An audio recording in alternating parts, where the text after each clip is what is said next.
Namo tassa bhagavato arahato samma sambuddhassa. Namo tassa bhagavato arahato samma sambuddhassa. Namo tassa bhagavato arahato samma sambuddhassa.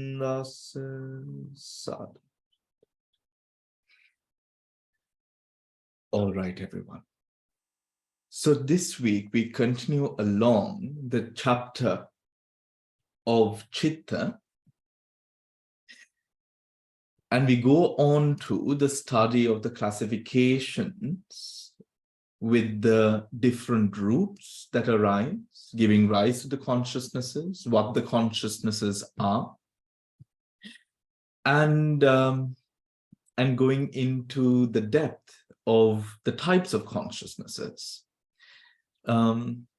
May I ask for some cameras to be on? තව පොඩ්ඩක් cameras 26 දෙනෙක් ඉන්න හින්දා මූණවල ටිකක් දකින්න. හරි. Lovely. Lovely. Thank you so much. All right. So, page number 32.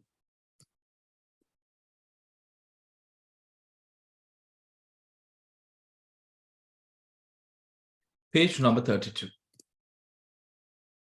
So before we start on page number 32, are there any questions from last week that you came to query upon in your personal study? Anything that arose as you read through the chapter? Anything that you would like to ask before we move on to page number, the page for today? Nothing? All clear? Bhante, may I ask you a small thing, Bhante, please? Yes. Yeah, Bhante, in the book you read about Pariyatti and Patipatti and Pativedi, isn't that? But sometimes lots of people also use another term. They say Pariyatti and then Patipada and Pativedi. Is that the same thing, Bhante? Well, it depends on. It's the same thing. It's the same thing. It depends on what tradition. So Patipada is a word that the Thai tradition often uses. Right. But it is Pariyatti, Patipatti, and Pativeda. Patipatti kiyanne ar Patipadavata. Oh, Bhante, can I ask a question? Yes, yes. It is the last time you mentioned that supramundane, Nibbana is supramundane. But then all the Sotapanna, Palamarga also, they come under supramundane. But I was thinking, still at Sotapanna, you still get the Lobha, Dvesha, Moha. So this is just a query. With those root causes still there, but still they are supramundane. Could you repeat the question again?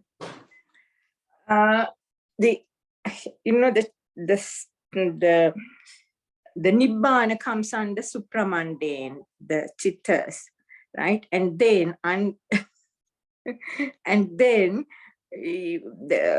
later said that supramundane Cittas are all the four Marga and the Pala six. For me, the query is the Sovan Marga or Pala is such Palachitta. Why is it under supramundane? Because the root of the causes of Lobha, Mula, Dvesha is still there, not completely eradicated. Right. That was the query I had that time. Okay. So two things, right? The first part is you mentioned Damayanti. I'm not sure whether that was just a slip of the tongue. That Nibbana is supramundane. Nibbana is not supramundane. Right? Slip of the tongue. Or did you mean it?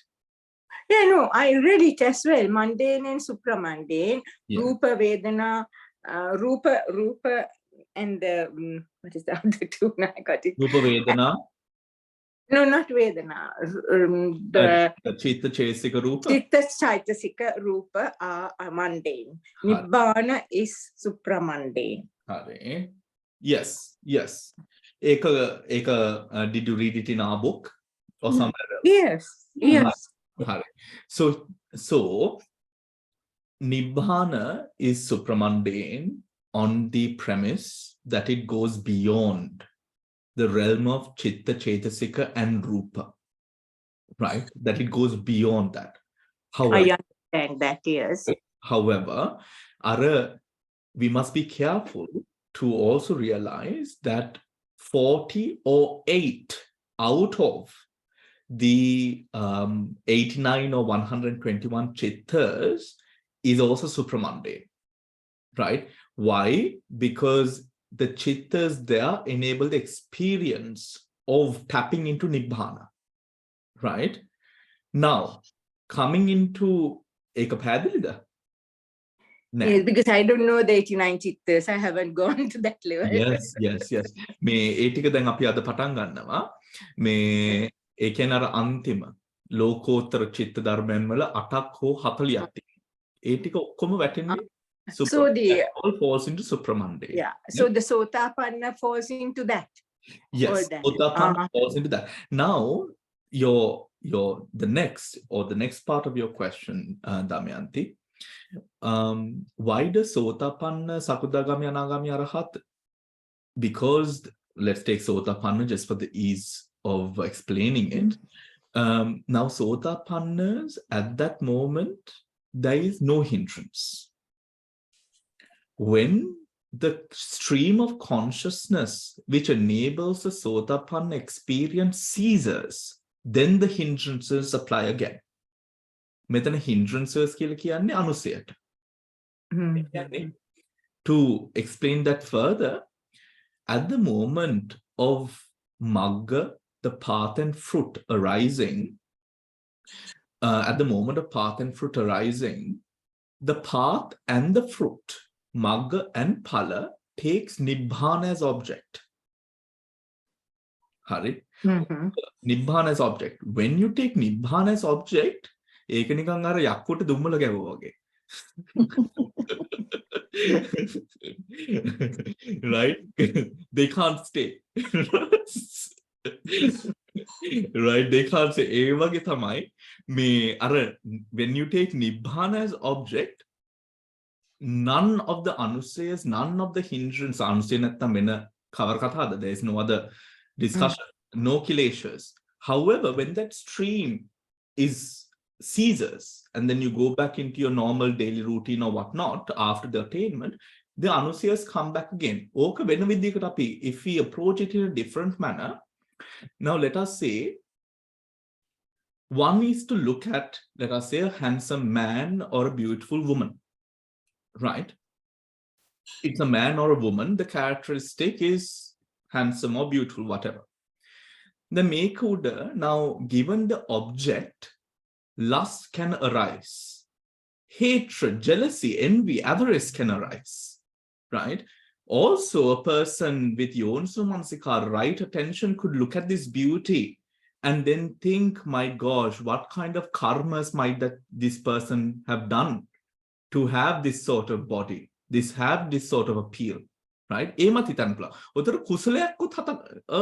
can also arise, right? Now, that is given upon the object, isn't it? Object, and of course, our mental upbringing and how we have groomed and the kileshas, Yonsu Mansikara, all of that, right? Now, think of Nibbana as object.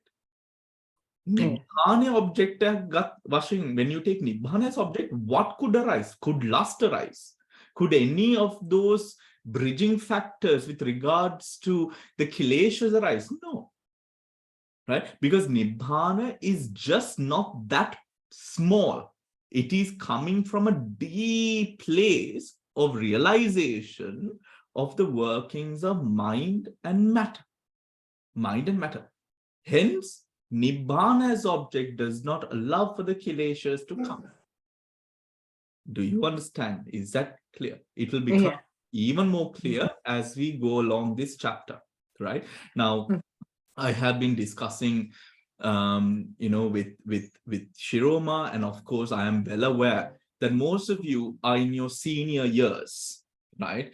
And I'm very sorry to bring that up, right? But it is a point to that I think about as a teacher, because what I want to do is I'm not doing any of this for the fact of, for the fact of you learning another book. No, we have to achieve and attain, right? And as time goes by, our memory can fade. So many things can come up in our lives, right? So out of these discussions and out of what I've been thinking as we progress now with my earlier class, it took us 2 years, 2.5 years to go through the Abhidhamma Sangaha, right? 2.5 years to go through the Abhidhamma Sangaha. And with this group, because we are taking in so much more questions, we are really talking about the practice so much more, really sort of, in a way upgrading from how I conducted the classes earlier and focusing on the practice more. Obviously, if we are to continue along the whole book, it will take more than 2.5 years. Right, with this line of questioning, and learning and the discussions that we would be having, right? So 2.5 or 3 years might not be time that we have, right? Right, might not be the time that we have. And yes, I mean, it's good that we can laugh about it, but really, whilst we are so engaged with the Dhamma and practicing so much, it is very important for us to use this to polish up the Vidarshana Jnana so we achieve and attain, right? So we attain, not for anything else. Hence, now I've set in my mind a goal of, okay, let's finish the Chitta chapter, the Chaitasika chapter. At the end of the Chaitasika chapter, we are going to have the Sampayoga and Sangraha method, right? The Sampayoga and the Sangraha method is where you see the Chittas and the Chaitasikas mix together and arise, right? And on what premise or grounds it arises will be covered through the Chitta chapter and the Chaitasika chapter. But that last end of the Chaitasika chapter is of paramount importance, right? That's Sampayoga and Sangraha. Once we finish the Sampayoga and the Sangraha, and then that will be our first sort of landmark achievement in this class, right? Finishing the Sampayoga, because we really can't go into the deeper depth of Vipassana Jnana, right, with the Abhidhamma without finishing Chitta first, Chitta and Chaitasika. Then our second would be to finish the Rupa chapter, right? The Rupa chapter, to see the Rupa chapter, to see how the Kalapas arise, out of how the Kalapas are birthed because of Kamma, because of Chitta, because of Uttu, because of Ahara, how the Kammas and all of these other factors give birth to Rupas. Thus, these two, now Chitta Chaitasika done, Rupa done. These two would then enable us to go into a deeper depth of analysis over, of course, Nama Rupa Paricheda, Pachya Parigha, and so on, right? So then at that point, I will, on the side, I hope that you will be able to make time in your personal lives to start discussing topics such as the Patthana, right? If we are able to, right? So this chapter that we are currently doing, give your entirety to it. Read, right? Make sure, do not be shy. Make sure that you know your stuff. As we finish, don't think that my question is too small or my question might interrupt, or what. Don't think any of that. To the point, put your questions forward, get all of that clear. And if you are to do it properly, and I think you will be able to, because most of you all are coming from a meditative background, then we can start discussing the Patthana and bring that force into our practice to really start with the Vipassana path, right? Of course, we are not going to stop the book from there. We're going to continue along the book. But those 3 chapters are of paramount importance. So I would motivate all of you again, what you're learning now, give your fullest into it, right?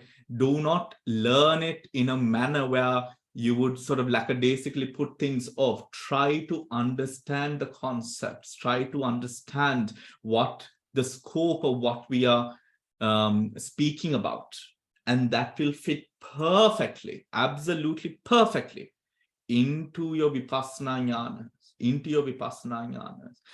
When this happens, when a certain Dhamma arises, now, for example, if you would think about your own practice, right? Let us say the moment that the body disappears. This happens in most instances. Nikan hitanna api, right, as practitioners, how much time have we spent on celebrating the loss of the body? I mean, so happy the whole body disappeared, right?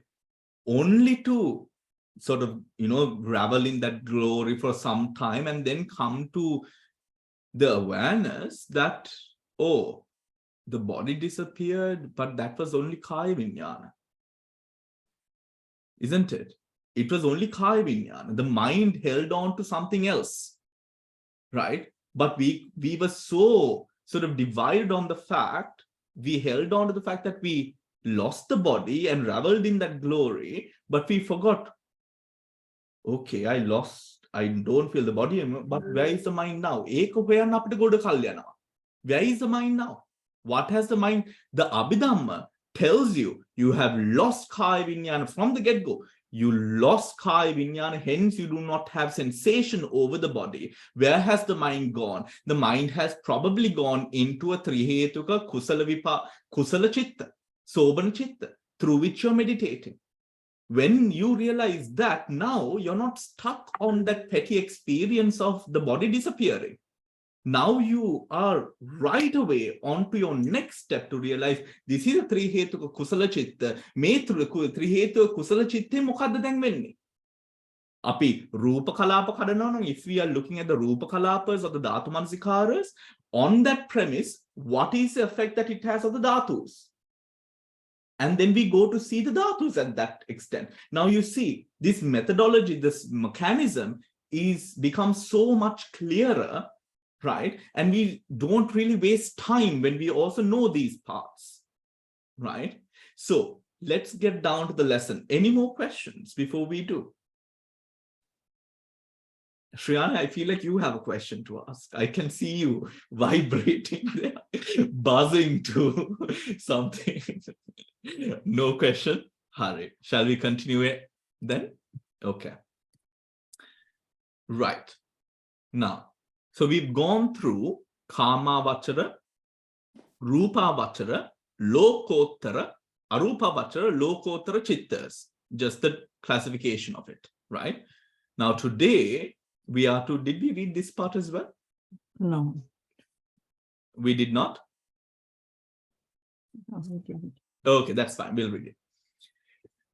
We thus see, are the letters big enough? I'll make it bigger. All right. We thus see, are the letters big enough, everyone? I'll make it bigger just in case. All right. We thus see that consciousness can be classified by way of plane into 4 broad divisions: sense sphere consciousness, fine material sphere consciousness, immaterial sphere consciousness, and supramundane consciousness. Consciousness can also be classified on the basis of other principles besides plane. One principle of classification that plays an important role in Abhidhamma philosophy is kind or nature, jati. With respect to its nature, consciousness divides into 4 classes: unwholesome, wholesome, resultant, functional. Akusala, kusala, vipaka, kriya. Unwholesome consciousness, akusala chitta, is consciousness accompanied by one or another of the three unwholesome roots: greed, hatred, delusion. Such consciousness is called unwholesome. You know, for those of you who do not know my path, right now reading this, for me, my first aha moment of Buddhism was when a book that I read regarding the life story of the Buddha, in the preface, it had all human experiences are because of greed, hatred, delusion, non-greed, non-hatred, non-delusion, right? And that was my aha moment. I was only reading the Dhamma to convert a monk into being a Catholic, by the way, right? I was a staunch missionary, 16, right? 13 or 14-year-old brat, right? So I'm guessing now, just reading what appeared in my mind is I've probably studied this before in a past life. And because in my mind, everything just categorically fell into a basket of greed, a basket of hatred, and a basket of delusion, right? And that's exactly what this is. Such consciousness is unwholesome because it is mentally unhealthy, morally blameworthy, and productive of painful results. Wholesome consciousness, kusala chitta, is consciousness accompanied by wholesome roots. Is consciousness accompanied by wholesome roots, non-greed or generosity, non-hatred or loving kindness, and non-delusion or wisdom. Such consciousness is mentally healthy, morally blameless, and productive of pleasant results, right? Productive of pleasant results. Both wholesome and unwholesome consciousness constitute kamma, volitional action. Chetanaham bhikkave kammam vadami. So volitional action, kamma, is then chetana. Those chittas or states of consciousness that arise through the ripening of kamma are called resultants, vipaka. Clear, everyone? These constitute a third class of chitta distinct from the former two. A class that comprises both the results of wholesome kamma and results of unwholesome kamma. It should be understood that both kamma and its results are purely mental. Both kamma and its results are purely mental. Kamma is volitional activity associated with wholesome or unwholesome chittas. Its results are the other chittas which experience the maturation of kamma. The fourth class of consciousness, according to the division by way of nature, is called in Pali kriya, kiriya or kriya, rendered here as functional. This type of consciousness is neither kamma nor kamma resultant. It involves activity, yet this activity is not kammically indeterminate and thus determinant, and thus not capable of producing kammic results. Resultant consciousness and functional consciousness are neither wholesome nor unwholesome. Instead, they are classified as indeterminate abhyakata, that is, consciousness which cannot be determined in terms of the dichotomy of wholesome and unwholesome. It will become clear as we go through it. Any questions up until this point? No? Okay. Right. Now,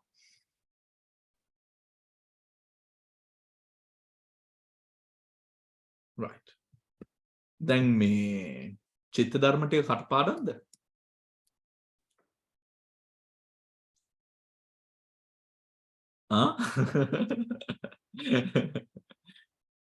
කටපාඩම්ද? යා උදයන්ති කියන්න බලන්න. You have to unmute yourself, Udyanti. I'm going to look at the book. No, so Well, at least she's honest. Hari, Udyanti.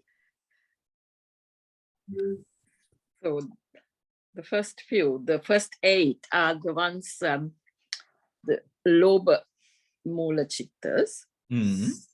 Somanasa Sahagata Ditti Sampayutta Asankarika. Somanasa Sahagata Ditti Sampayutta Sasankarika. Somanasa Sahagata Ditti Vipayutta Asankarika. And Ditti Vipayutta Sasankarika. Then Upeksha Sahagata Ditti Sampayutta Asankarika and Sasankarika. Upeksha Sahagata Ditti Vipayutta Asankarika and Sasankarika. Okay, lovely. Thank you so much. Then oka katapadam karana lesi kramayak tiyenawa. Right. There's an easier way to I will show you, right? But let's read first. Now, so Lobha Mula Chittas, there are sense sphere consciousness. Kama Vachara Chitta, there are 54 in total. 54, which means 54 consciousnesses that mainly arise within the plane of sense feeling, right? Meaning again, the plane that carries on or continues on the basis of experience gained at the 6 sense doors. Is that clear? At the 6 sense doors. Hence, within this plane, this Kama Vachara Bhumi, which we are all a part of, right? Which we are all a part of, we know that our life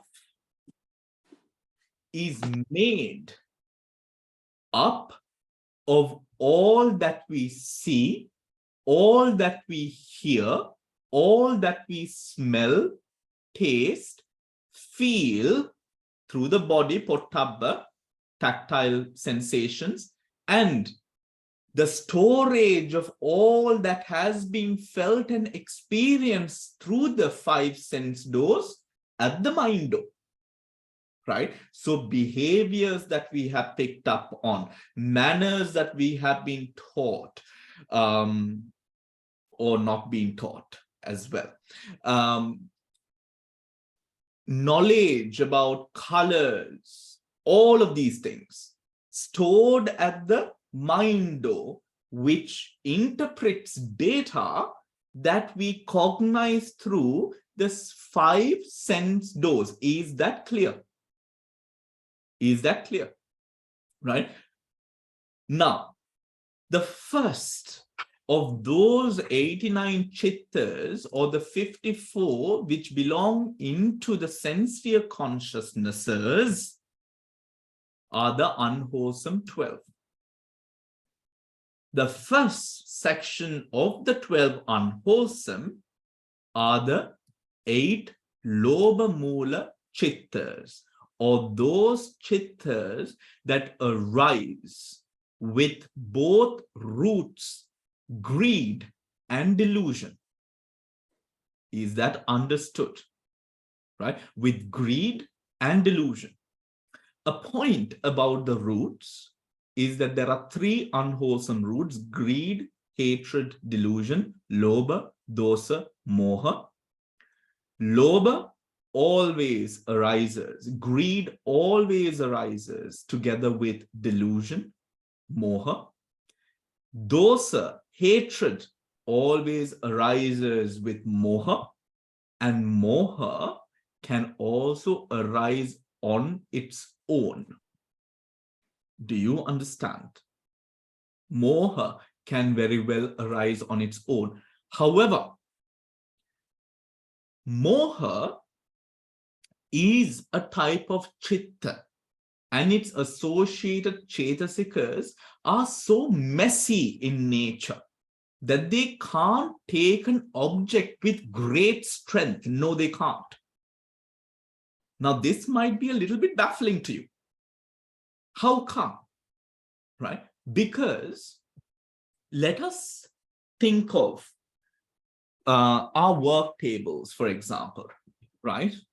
And you have everything organized and you know all of that. If moha comes in, what does moha do? It causes disarray.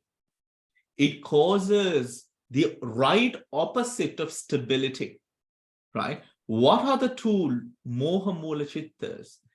Skeptical doubt or doubt, and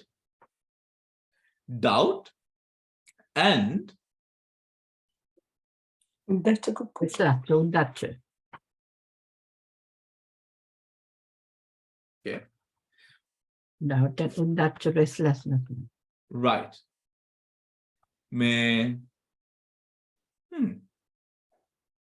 Okay, sorry about that. Doubt and restlessness, right? Doubt and restlessness. Now, what is doubt and restlessness? These two components, we'll go into depth later. These two components only cause instability, right?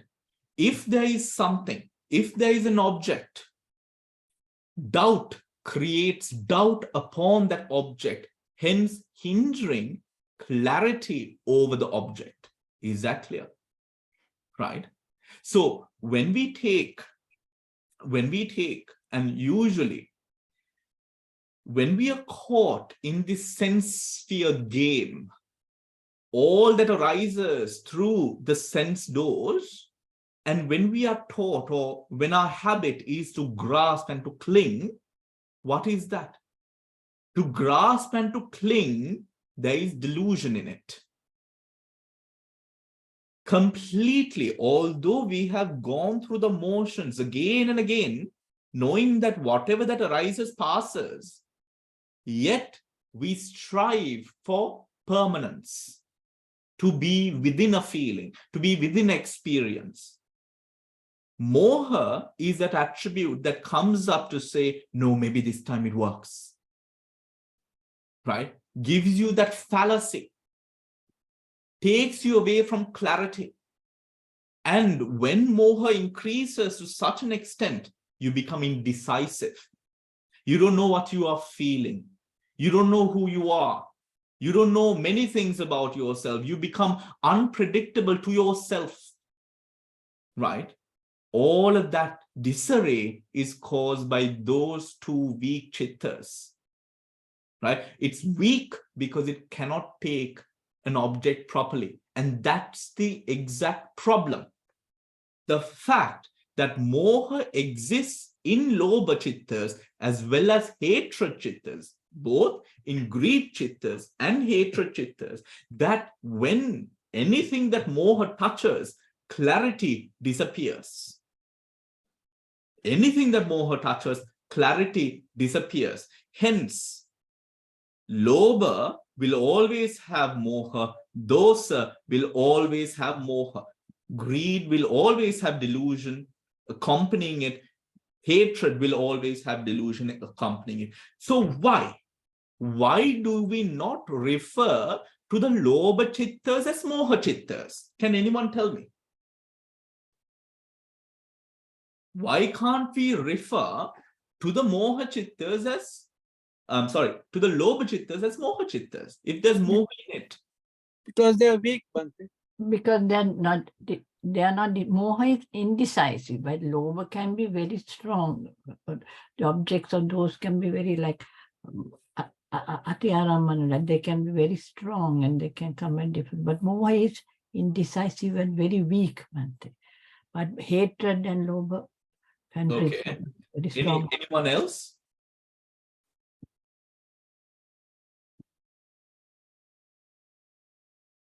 Oh, Shriyani, hitara poika kiyanna?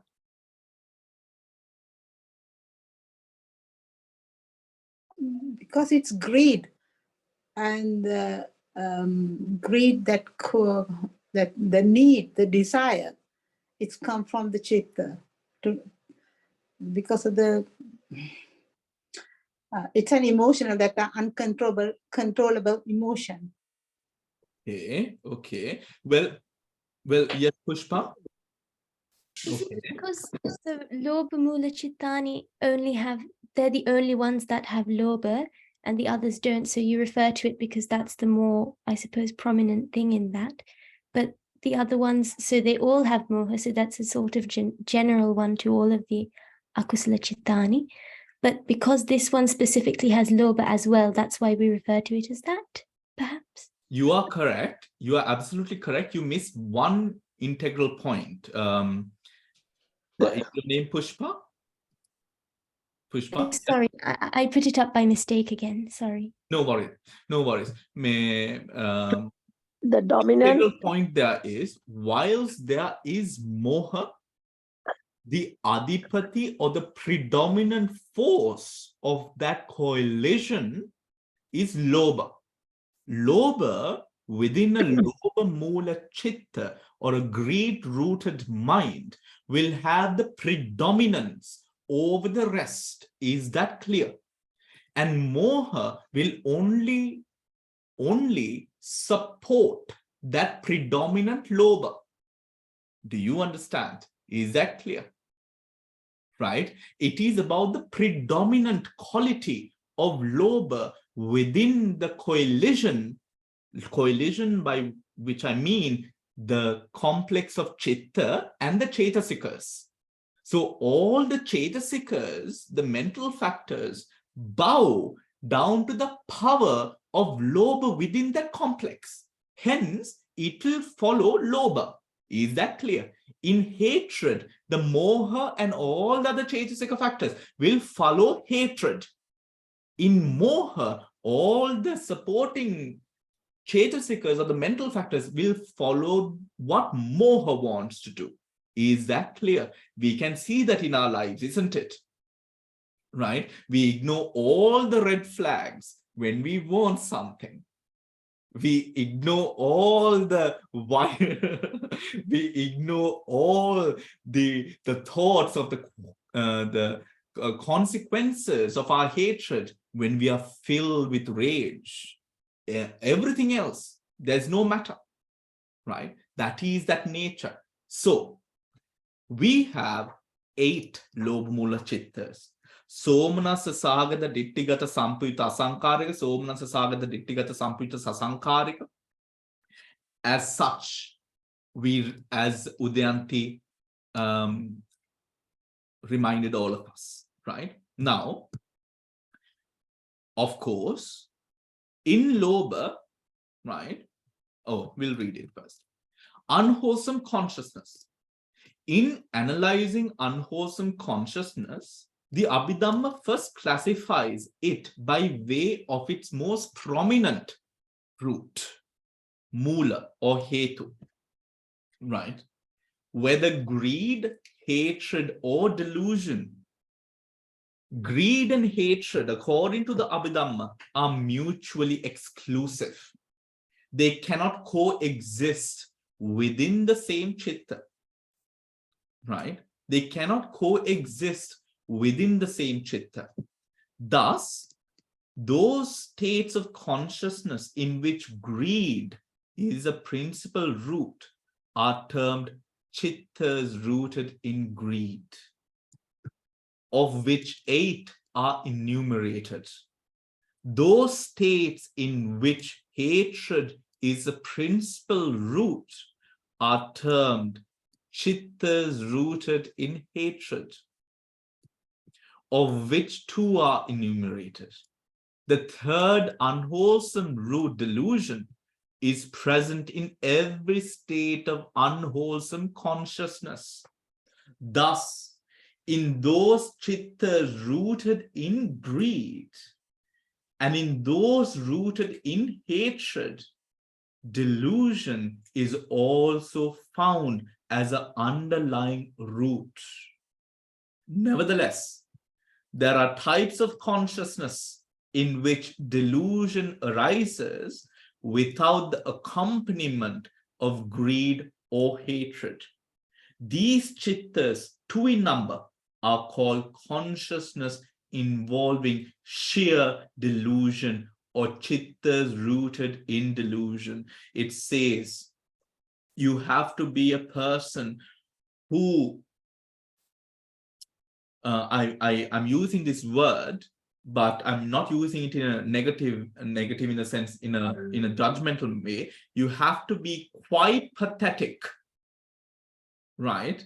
In order, pathetic, and I'm using that with a certain amount of vision, pathetic to be reborn or to have a patisandhi, a rebirth consciousness with greed. That is, a person would have a greed-rooted rebirth if you have really, really, really given into the akusalas. Usually it will start with lobha, greed, or dosa, hatred, depending on temperament, and then you get absolutely lost in greed or delusion, hatred, and the lowest form that you could exist in your mind is absolute delusion. Absolute delusion, right? And people do regain rebirth out of this. However, that life force, we will learn, is so weak that once you will probably not really be born even. You will probably, the mind is so weak that you will probably pass within the womb itself. The support that a one-rooted chitta has karmically as energy is so weak that you will probably die days or weeks after you are in a womb or whatnot. Is that clear, everyone? But we will discuss all of that soon. Now, consciousness rooted in greed, lobha, mula, chittani. The Abhidhamma begins its analysis of the three classes of unwholesome consciousness by distinguishing the different chittas rooted in greed. As greed is always mentioned first among the unwholesome roots, the Pali word lobha includes all varieties of greed ranging from intense passion or cupidity to subtle liking and attachment. Consciousness rooted in greed is divided into 8 types on the basis of 3 principles of dichotomization. One is the concomitant feeling vedana, somanassa or upekha, happy feeling or equanimous feeling, right? Whether feeling of joy or equanimity. The second is the presence or absence of wrong view. The third, ditthigata sampayutta, ditthigata vipayutta, with wrong view, without wrong view. The third is a consideration whether the chitta is prompted or unprompted. From the permutations of these 3 distinctions, 8 types of consciousness are obtained, right? Are obtained. Now, with your own knowledge, right? And I suppose you have also read the book before coming here today for the class. And even if you didn't, it's fine, but it would be best if you did. Now, what do you understand between Somanassa and Upekha? Mano, why don't you start us off? What do you understand about Somanassa and Upekha? Mano, you're muted, Mano.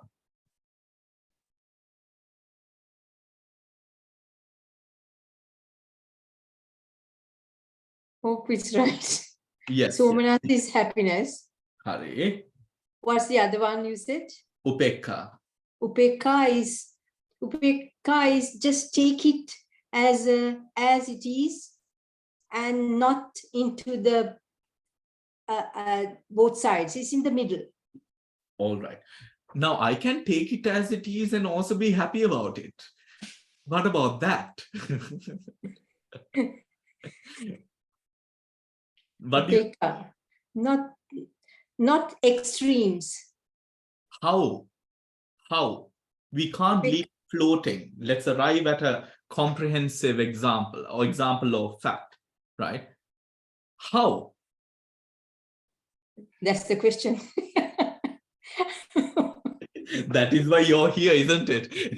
Yes. That is why we are here. Okay. Thank you. What do you think? Anyone else? What is Upekha? What is Somanassa? How do you take an object with Somanassa? How does Upekha happen? Yes, Pushpa. So Somanassa is when you feel happy about something after you cognize the object. But Upekha happens when you neither feel happy nor sad about it. It's equanimity, meaning you feel neutral about it. You don't feel happy or sad about it. How? Now, in our own personal lives, right? Now, there is Lobha. However, you have a feeling of indifference. How does this practically apply? Can we have an embodied perspective?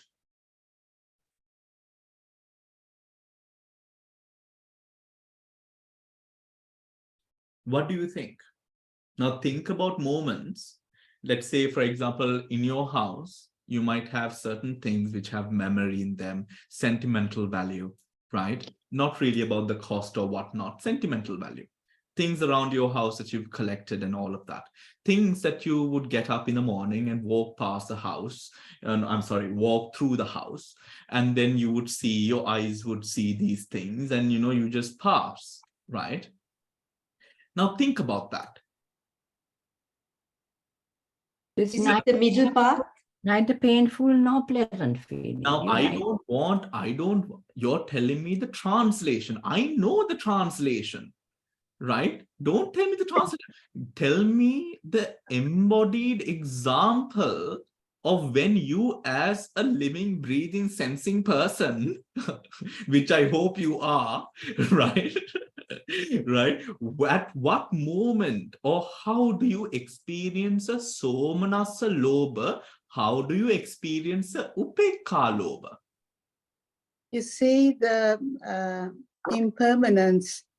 It's the attachment. 1 minute you like it, and next minute you realize it's only an object, and it is, you see yourself, if yourself is like see as a collection of dhatus, and then you see it is rising and falling. It's in your mind, and as much as you are impermanent, that object also impermanent. Then, so that Shriyani, thank you.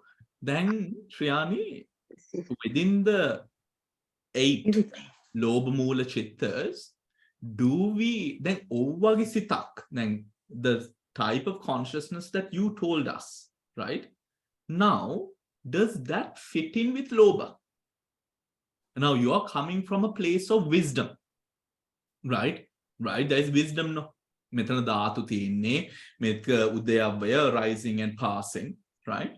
Now, is there wisdom in greed?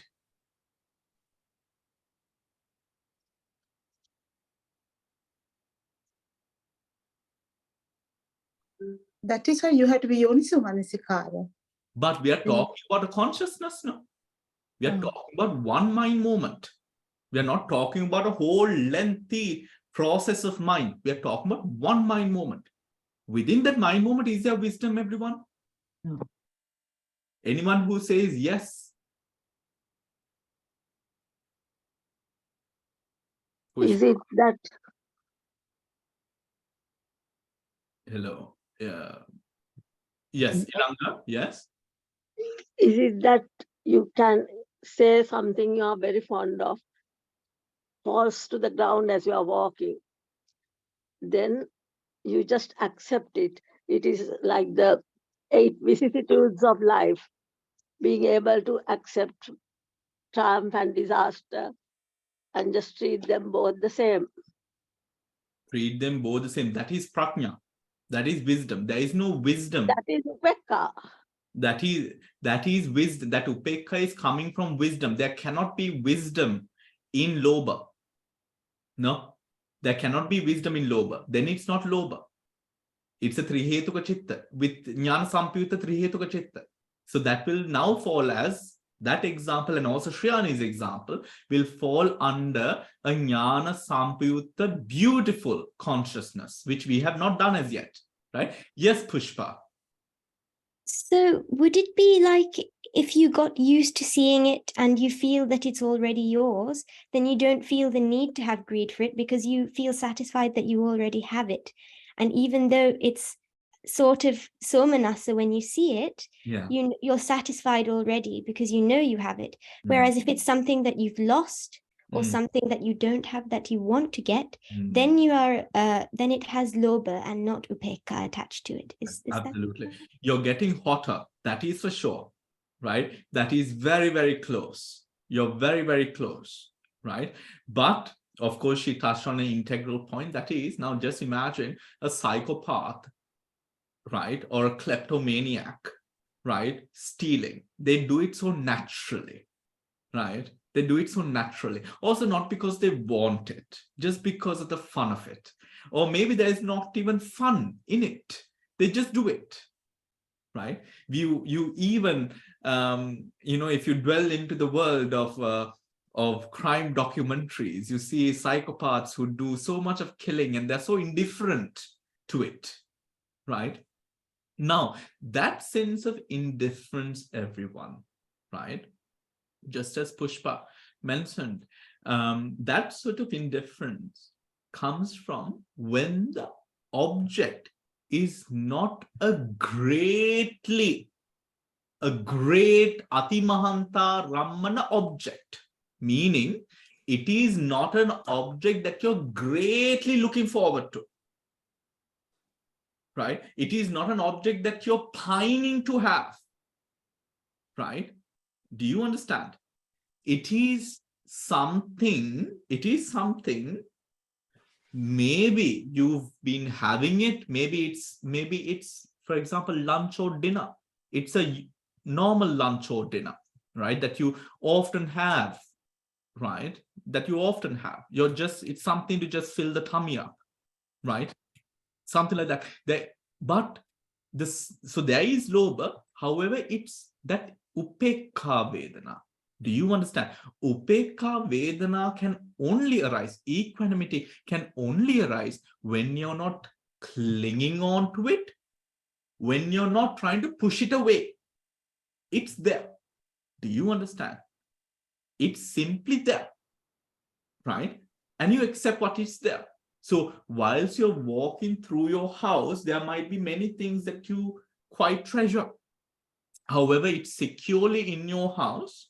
You're walking through it. You see it every single day, right? It is just something that is there. But now let us say your husband or friend or someone, wants to borrow a certain artifact of sentimental value that is in your house, right? They come to your front door and they ask you, let us say, just an example, right? Now you're looking for it. Right? Oh, where did I put it? You're looking for it, right? Now you go through your house, the walls, let us say it's a painting of some sort or a picture or ornament. Now you go through the house and then you find it finally. At that moment, there can be a somanassa. Do you understand? You're looking for it. You were looking for it. You found it. There is a somanassa there. Is that clear? Right? Now the same object was before it was upekka when you just got up in the morning and you were walking through the house, it was upekka. Now that you were looking for it and you finally found it, there is somanassa there. The happiness, right? Because why? It is a ati mahanta rammana at that point. It is a great object being perceived at that point. Is that clear? Right? Is that clear? So it depends on the chetana that precedes this chitta arising at that moment. Is that clear? Bhante, if you put it this way, if there is a object that you like, but if you lose it and you don't feel any sadness or any emotion at all, and then it's something you like, but you don't feel regret or sadness or miss it if you've lost it. Can you put it like that? At the moment of realizing that you lost it? Yeah, you realize you've lost it, it's not there, but then it doesn't affect your mind at all. It doesn't agitate your mind. It can be upekka. And then you still like that object. So lobha was there. But let me think about it. The thing is, in upekka, you have to gain something. I'm sorry, in lobha, you have to gain something, right? In dosa, you're trying to get rid of something, right? So in this sort of consciousness, now there is something that was there, right? But in passing, you're like, okay, it's not there, but you don't really bother about it, right? Of course, the intricacies of mind really come into question here. So it can be a upekka lobha, right? It can also be acceptance arising from the understanding of knowing that these are only things, that is sobana, right? Sobana in the sense beautiful, right? Beautiful upekka. Beautiful upekka. If that sense of wisdom comes in any sense of the word, it's but if you like the object, then it can't be. Oh, so lobha was there. Lobha mula was there. Lobha is there. But now you're not trying to, actually it's a difficult question. Right? It's a difficult question. It's an intricate question, right? Because now you have had the object and now you no longer have the object. The mentality that comes into acceptance will most probably fall under beautiful, not lobha. Because lobha, you had to gain something. That's the essence of lobha. But right. You keep something in your house because you like it. But that's past, Nick. That's past. That's in the No, I'm keeping it right now. Yes. Right? I'm keeping these flowers right now because there's a liking. If I didn't like it, I would have thrown it away. Of course. So it's there because I like it. But then I come and see it's destroyed or lost or someone's taken away. So there's no agitation there. Most probably, Shiroma, at that case, it's not a lobha, it's a beautiful. Is it? Okay. Yeah, it's a beautiful. Mokada, when you, let us say you went and selected the flowers or you ordered a specific variety because the smell or the color or whatnot, there is definitely lobha there. No, somebody gave it to me as a present. Okay. Somebody brought it and gave it to me. So I didn't go and get it. But I liked it. So I kept it on my table. Of course. And you didn't want to be that person who just throws stuff away. Yeah, because whether it was there or not, my mind wouldn't have fluctuated. Yeah. So upekka. Yeah. So that upekka, that would probably be a beautiful, not a lobha. Okay. Not a lobha. Because lobha, the essence of lobha, you have to collect. Okay, okay. ඒ කියන්නේ අපේ ජීවිතේට යම් දෙයක් එකතු කරා ගැනීමේ ලෝභය. මේ පංචස්කන්ධයට තව දෙයක් එකතු කරා ගැනීමේ ලෝභය. ලෝභය has to collect. You can't let go with lobha. Do you get it? So that case, the moment that you liked the flowers, it was beautiful and you kept it on the table, all of that might have been sort of lobha, right? That moment might have been lobha. However, when you realize the pot was broken, the flowers are dead, whatever it is, or the flowers are no more, that mind of you coming into a sense of indifference about it, that is beautiful because you're not collecting anything from it. Yeah, does that make sense? Yes, Udayanti.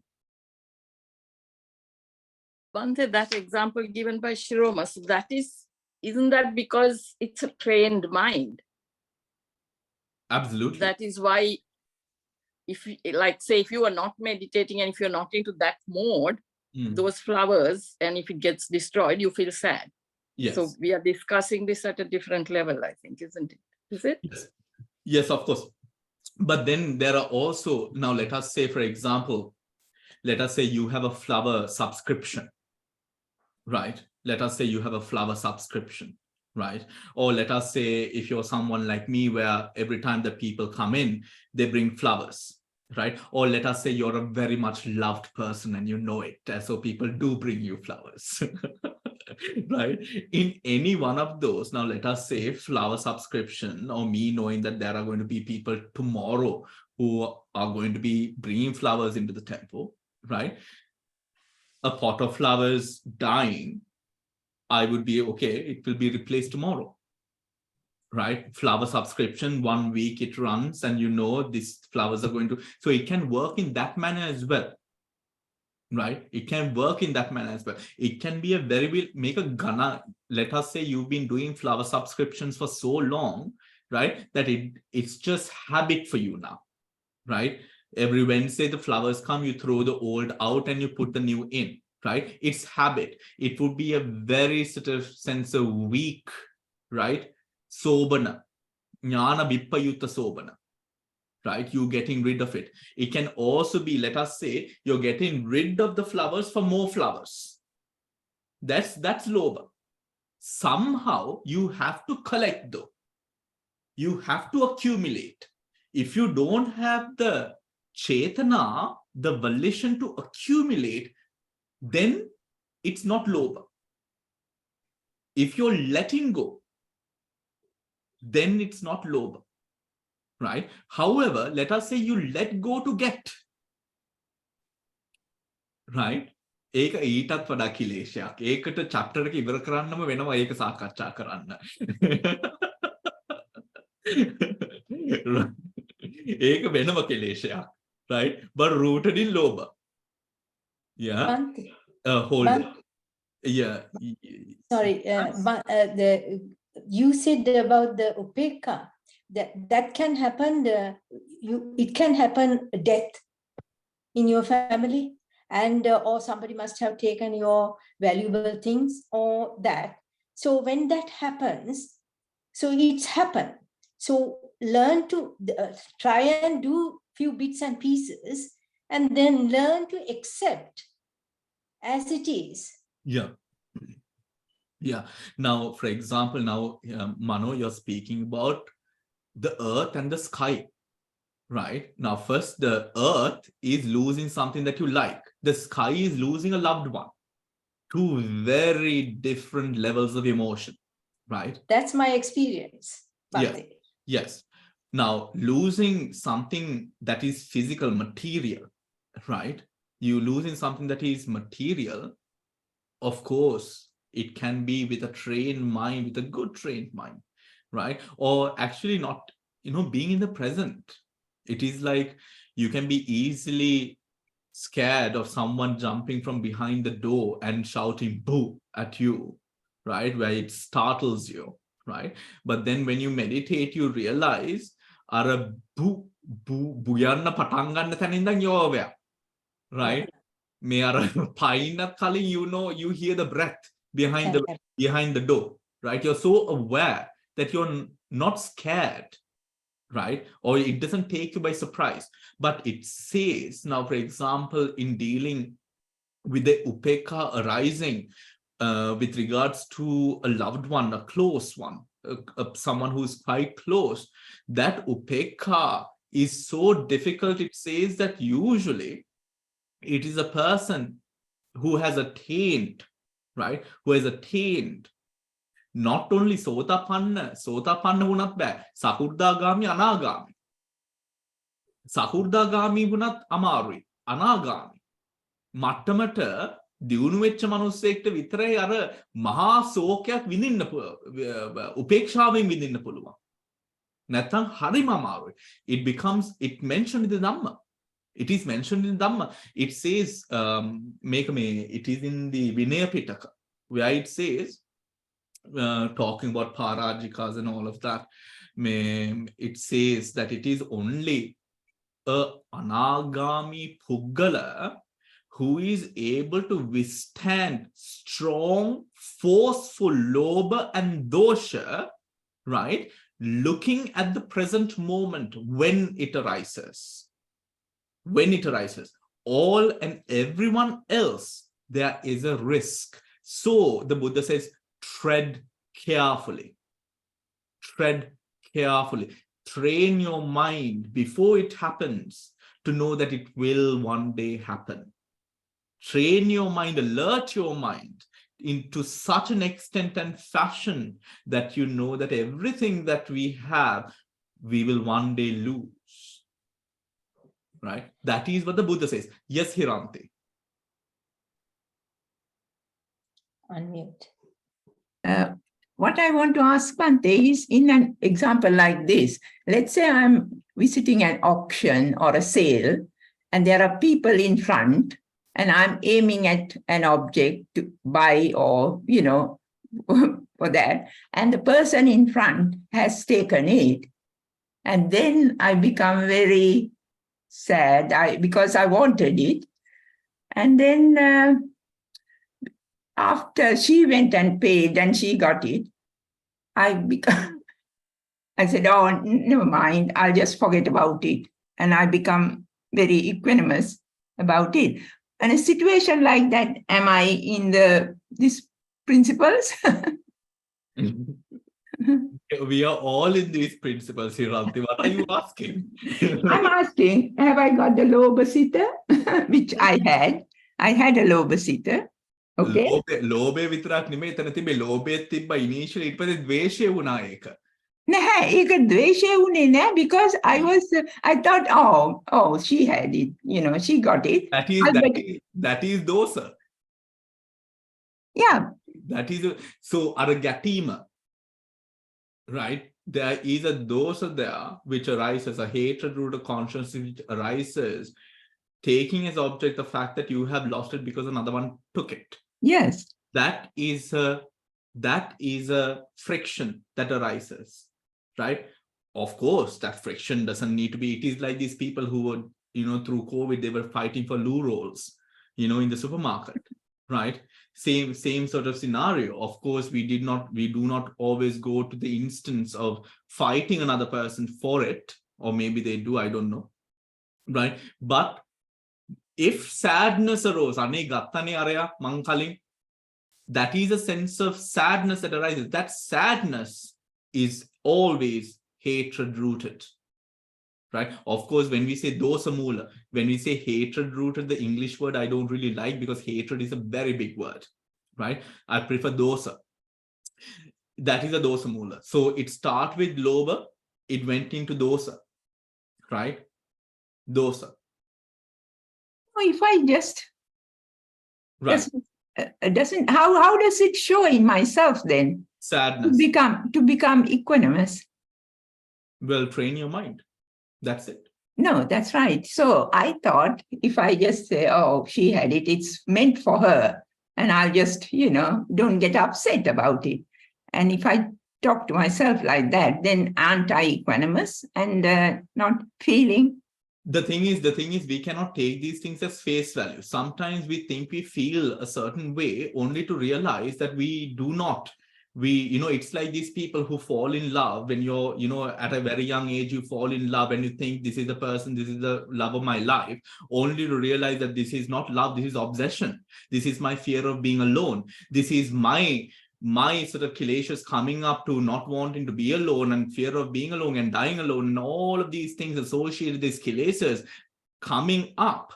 But when you're young, you just don't realize. It is only when you go through the years. The thing is, we cannot take it as face value. You have to have a depth of understanding and self-realization and awareness to be able to really see, penetratively see what is going on, right? But any other questions with regards to the lesson? Thank you, Bhante. Of course. Dil, you're Bhante. talking, we can't hear you. Bhante, I thought equanimity was always associated with wisdom. Otherwise, it's just being neutral. Never, not always, right? There is equanimity. Why would you think that equanimity would be associated with wisdom when equanimity itself is a Vedana? Equanimity is a Vedana. It has nothing to do with wisdom, right? Equanimity depends on how big or small the object is, right? When you have so many resources, one resource might be quite small. When you have very less resource, that same resource might be quite big, right? Upekha is a Vedana. It has nothing to do with wisdom, right? We are not talking about Upekha that arises out of wisdom. We are talking about Upekha as a Vedana, right? Okay. Vedana. That Vedana, that feeling, right, depends on how big or small the object is, right? Dil, very quickly, your question. You explained about Siroma's example about the flowers, and she didn't mind. And then you said, therefore, it has now become a sobana, beautiful. So therefore, without being in that lower group where there were a certain number of 12 root, the lobe has 8 and you out of the 12, you are now has shifted into one of the beautiful chittas of the 24. Is it when you said it's a sopana chitta? Yes. It's not. Thank you, Bhante. That's what I want. Thank you, Bhante. Right. Coming back, right? Now, Lobha Mula Chittani. Lobha Mula Chittani. The Abhidhamma begins its analysis of the 3 classes of unwholesome consciousness by distinguishing the different chittas rooted in greed, as greed is always mentioned first among the wholesome roots. The Pali word lobha includes all varieties of greed, ranging from intense passion to cupidity, to subtle liking and attachment. Consciousness rooted in greed is divided into 8 types on the basis of 3 principles of dichotomization. One of the concomitant feeling, Vedana, concomitant feeling kiyala metana kiyanne, why they use the word concomitant feeling is because Vedana is a Chetasika. Do you understand? Vedana is a Chetasika. Whether that is why concomitant, you would find this word repeating again and again in the book. Concomitant they use when it is doing a supporting role to the chitta, and they're talking about it as a supporting role, no, not as a main role. Do you understand? Right? Concomitant factors, right? Whether a feeling of joy or equanimity, feeling of joy or equanimity. The second is the presence or absence of wrong view. Make up a key one. The third is a consideration whether the chitta is prompted or unprompted. From the permutations of these 3 distinctions, 8 types of consciousness are obtained. First one, accompanied by joy, somanasa sahagata. The word somanasa is derived from su, pleasant, manas, mind. Thus, it means literally a pleasant mental state. This pleasant is only referring to, please remember, somanassa, the Vedana, right? You think, you feel that it is pleasant, you feel that it brings you some good, so you think it is good. It is not good. Do you understand? Like sugar. Sugar makes you feel happy, it makes you feel good, it makes you feel all, sorts of things. It is not good, right? And you realize this when you check your sugar afterwards in the night, right? It is not, right? Now, somanassa is a type of feeling, right? Specifically, pleasant mental feeling. All consciousness is accompanied by some feeling, which may be bodily or mental, pleasant, painful, or neutral. Pleasant, painful, or neutral. Somanassa is a feeling which is mental rather than bodily, and pleasant rather than painful or neutral, right? This feeling accompanies sahagata, this type of consciousness in that it is inextricably blended with it, right? Meaning the object, the Vedana in regards to that object is so closely knitted to a mind that is unaware. It's closely knitted. Only to realize in our meditation that the object is separate from the Vedana or over the object. Right? This Vedana and object, at first, it is like the same thing. But we realize a certain thing at the right time is good, very good. That same thing at the wrong time annoys, frustrates. You see? Right? Now, just as when the waters of two rivers meet, they blend together and cannot be distinguished. Cannot be distinguished, right? Why they say they cannot be distinguished here particularly is because when you're experiencing an unwholesome chitta, greed-rooted, hatred-rooted, or delusion-rooted, wisdom isn't your strong hand at this point. Why? You've given into the feeling of the object. And what is that feeling? Pleasant or unpleasant? Is that clear? Does that make sense, everyone? Right? If you have any questions, keep it for a moment up until we finish this part. The Abhidhamma describes 4 chittas rooted in greed that are accompanied by joy. The 4 other chittas in this class are accompanied by equanimity. The word upekha is often used in the Pali text to signify the lofty spiritual quality of equanimity or impartiality. The state of mind which cannot be swayed by biases and preferences, right? But that is not what we are talking about here.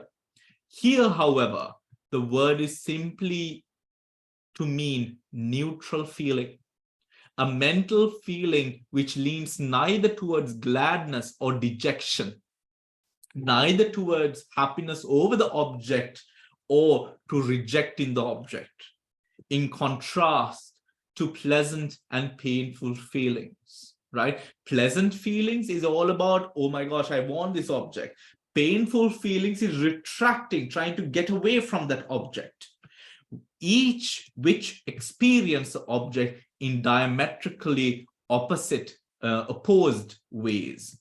Upekha experience the object in a neutral manner. Thus, upekha or equanimous feeling is also called adukkhama sukha vedana. Neither painful nor pleasant. That is more sort of accurate. Adukkhama sukha, right? Adukkhama sukha. Associated with wrong view. Dittigata sampayutta. Having divided the greed-rooted consciousness into two classes on the basis of feeling, somnassa, upekka, as accompanied by joy or by upekka, the text again divides that same consciousness on the basis of its relationship to wrong view. The word ditti means view, and unless it is specified by the prefix samma, right, it generally refers to wrong view, miccha ditti. Ditti nikantibbot, miccha ditti. If it is good, if the ditti is good, if the ditti is leading to the cleansing of the hindrances, there will always be the suffix samma, right? Prefix. Wrong view accompanies a consciousness rooted in greed as a conviction, belief, or opinion, or rationalization. Rationalization. It is okay that I'm stealing from the bank steals from all of us. Right? It's okay to speak ill of politicians. Politicians do us more ill. Right? Now see, we make it okay through a certain view, right? A view. That view is wrong. Right? There can be no samma ditti in lobha. Is that clear? Right? Now, the view may be either reinforce, may either reinforce the attachment from which the consciousness springs by providing it with a rational justification, a rational justification. Or the view itself may be an object of attachment in its own right. I'm doing this for my children. I'm doing this for my family. I'm doing this for my religion. Right? Wrong view is associated with 4 types of consciousness in all, right? 2 accompanied by joy and 2 accompanied by equanimity. The other 4 are disassociated from wrong view, dittigata vipayutta. In that, greed operates in them without any accompanying justification provided by a view. Now, for example, let us say initially a thief steals, justifying that he's stealing to feed his family, right? He steals and steals and steals. Now it has become such a way of life for him that no further justification is required or necessary. He just steals now. Is that clear? A person does wrong, or let us say talks behind a person's back, makes frivolous lies, heinous, malicious lies, to defame, to disrepute, to bring disrepute to a person, to break something, to keep that something from carrying on or continuing. That person does it again and again and again and again and again, that now this person, this is that way the person maneuvers their relationships now. They see something that they don't like, they see something that goes against their righteousness or their self of ego perspective. Now they naturally, what they would do is, if they feel that someone goes above and beyond what they have or what they can do, they will disrupt, or naturally the actions of disruption will come naturally, right? That in a way is far more dangerous. Far more dangerous. Mean nikammenama, right? Nikammenama, right? Now, any questions? Now we'll finish this part as well. Sorry. Unprompted, asankarika and sasankarika. The third differentiating principle of consciousness rooted in greed is the presence or absence of prompting. The multi-significant word sankhara is used here in a sense specific to the Abhidhamma to mean prompting, instigation, inducement, prayoga, or the application of an expedite, upaya. This prompting may be imposed by others, or it may originate from within oneself. Another person tells me, go steal that. I tell myself, I have to steal that. Do you get what I mean? Right? You can prompt it to yourself. Another person can prompt you to do it as well. Is that clear, everyone? Right? Now, I am seeing something that I want to steal. Right? There's a lot of people looking. Now I'm thinking to myself, should I steal this or not? Because there are so many eyes around. Now I'm contemplating, is that prompted or unprompted, everyone? Unprompted. Unprompted. Unprompted. It is prompted. Prompted. Prompted. It is prompted. Any sort of instigation is prompted, right? It is prompted.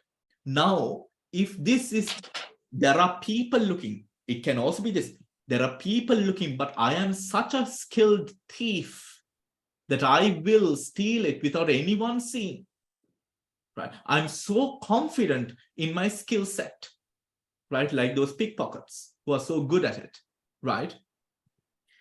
Now, without any form of deliberation, I go and steal it naturally, prompted or unprompted. Unprompted. Unprompted. Unprompted. So this prompting can come from another person. I think you should go steal it. I think you should go do it. I think you should go, all of that, right? Or it can come from deliberation within. You thinking to yourself, is that clear, everyone? Prompted. Unprompted is when it happens without that internal or external promptitude.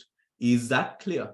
It just happens, right? When there is no sense of promptitude, when there is no justification, if you take pleasure, if you do something with a greater sense of upekkha, it makes it even worse. Is that clear? Is that clear? Right? Now, let us say a person is able to, let us say, defame another person and go to sleep at night, right? Knowing they have done so, knowing they have, let us say, they have spoken ill of a teacher, right? And without any sort of regret, without any form of shame, they go to sleep at night, right? That says a lot about their path of life. Right? That is exactly, the Buddha points it out so beautifully, not in any way to put anyone down, but to say, refrain, refrain, refrain. Don't do it. Right? Why? He likes these sorts of behaviors too. When you go too deep into it, and you never know till you're neck deep in it, right? Because that is delusion, right? That is moha, inner lobha, that is moha, inner dosa. Right? The Buddha says, what the Buddha says is, he likes this to the Darukhandopama Sutta, where our Maha Khandak, Lee Khandak, a huge wood stump, Lee Khandak kiyane mokadda Sinhale? A stump? Sorry? English e monada kiyanne? Trunk. Tree trunk. Tree trunk. Tree trunk. Tree trunk. A tree trunk that is rotten to the core. It can be ebony, it can be mahogany, it can be teak, it can be all the best of the finest wood outside. But when it is rotten in the core, there is no use of it. There is no use of it. The Buddha likes a person who would go into such depths of maliciousness. What is that maliciousness? That is the delusion arising in that lobha. You don't know where you are. You don't know what you're doing. That is that moha arising in that dosa, right? You don't know. Why? That is the moha. But you have your neck deep into it. Lack of self-awareness. The Buddha says, refrain. Avoid it like the plague, right? Plague. Why? Why? For what? The more that you're neck deep in this, you won't see the truth. Atta dakinna baha. Atta dakinna baha. Does that make sense, everyone? Right? So that is prompted and unprompted. Now, I know it's 8:30, but I'm going to continue till 9, everyone. If any one of you has family commitments, please, I will not take offense, but do listen to the recording, right? I will continue till 9, right? Now, let's do some examples, right? Udayanti, can you give me an example for the first chitta? That is, Somanasa Sagata Dittigata Sampyuta Sankhara.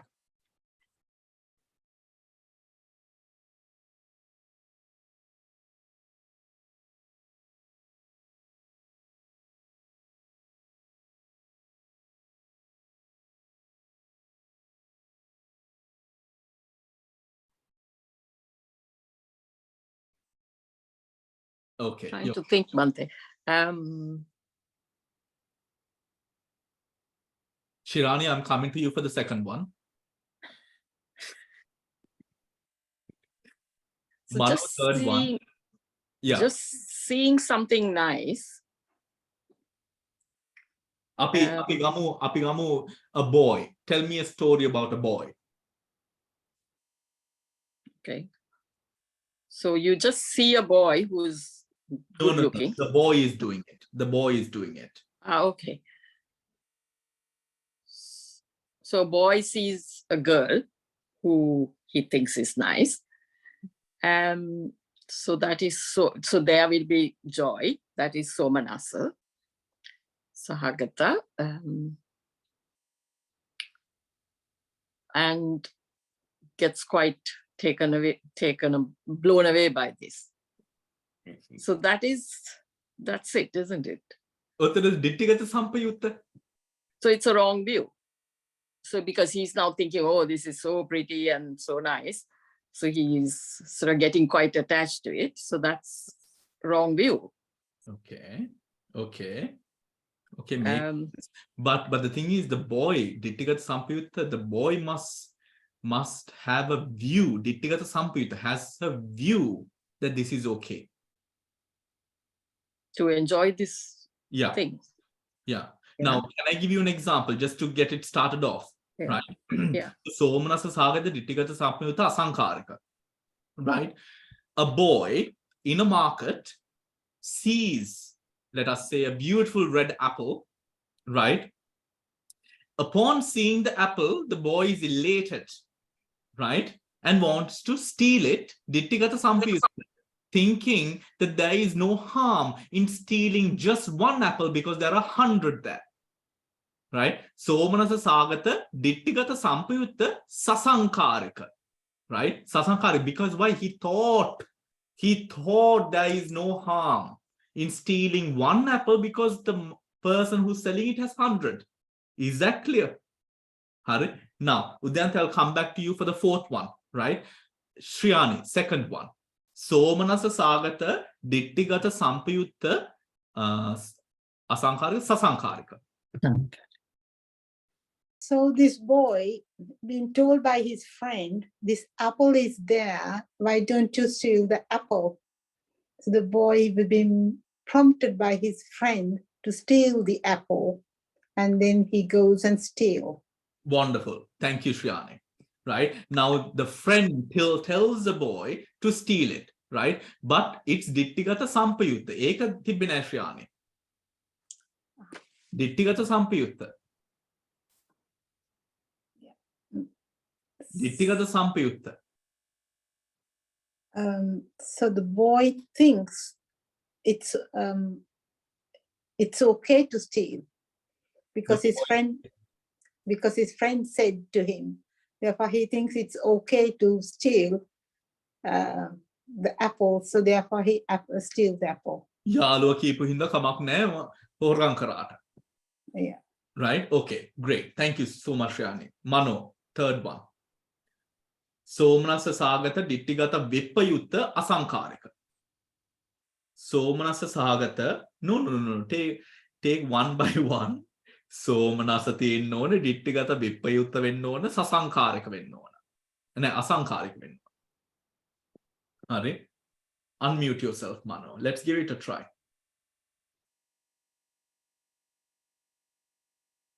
Unmute yourself, Mano. That at the moment, not Yeah, with this. No. Asankata eka avahama tikak is little bit here and there. Here. Asankata ditti, you said ditti, and that one I was little bit. Hari. ඒ අවුල් ටික අපි නිරවුල් කරාගමු දැන්. හොඳේ? Thank you. නිරවුල් කරාගමු. නෑ thank you නෙවෙයි පොඩ්ඩක් ඉන්නොත්. Right? Hari. මෙන්න මේක හොඳේ? Somanassa, don't get excited, Mano. Look at this. Hari. Somanassa dittigata vippayutta. ඒ කියන්නේ there is no wrong view. Right? Asankarika. So සතුටු වෙන්නත් ඕන මිත්‍යා දෘෂ්ටියක් නැහැ අසංකාරිකයි, not prompted. Tell me a story. I got it now. Good. Is that the one api buduhamdurange kaledi Mano, if you can say it in English, there are some in English, okay. The who is that the student who went and cut the fingers of everybody when the Buddha's time? Angulimala story straight away came into the mind. Angulimala did that just because to make the tutor happy. So that means he has no chetana earlier to cut the fingers, but it's been prompted by the tutor. That's what. Okay. Brainwashed or something. Yes. Now, Mano, listen. Somanasa sahagata, right? That is that. Okay. Dittigata vippayutta. That's the big problem. Dittigata. ඒ කියන්නේ මේ වාගේ සම්මාදිට්ඨිය එච්චරටම වැඩි Mano මේ dittigata vippayutta තේරෙන්නේ නැහැ ඔයාට. These are the words, it's difficult. It's no, a simple words. Okay, hari. අපි යන් එන ඉංග්‍රීසි වලට. Right? One consciousness accompanied by joy, disassociated from wrong view and unprompted. Right? Then අර ශ්‍රියානි කීපු අර කොල්ලගේ කතාවම ගන්නකො. Take the story of the boy, right? Now the boy is in the market. Shriyani said the boy was prompted by the friend to go steal it, and he did it because the friend told him to do it, right? In the A Kathavama, that same story, let us now reword, right? Appropriate for the third consciousness. Okay. When somebody says that, then you think of that, you analyze and not doing it that. Okay. No. So that would be then the boy seeing the apple, right? Seeing the apple, right? Experiences joy seeing the apple accompanied by joy, right? Disassociated from wrong view. Knowing that stealing is wrong, steals it. Steal it. Steals it.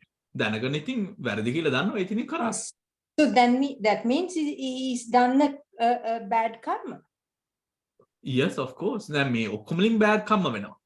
All of this creates bad karma, not only this one, right? Whether you know that it is wrong or whether you don't know it is wrong, irrelevant, right? However, the karma, how heavy the karma is, will differ, right?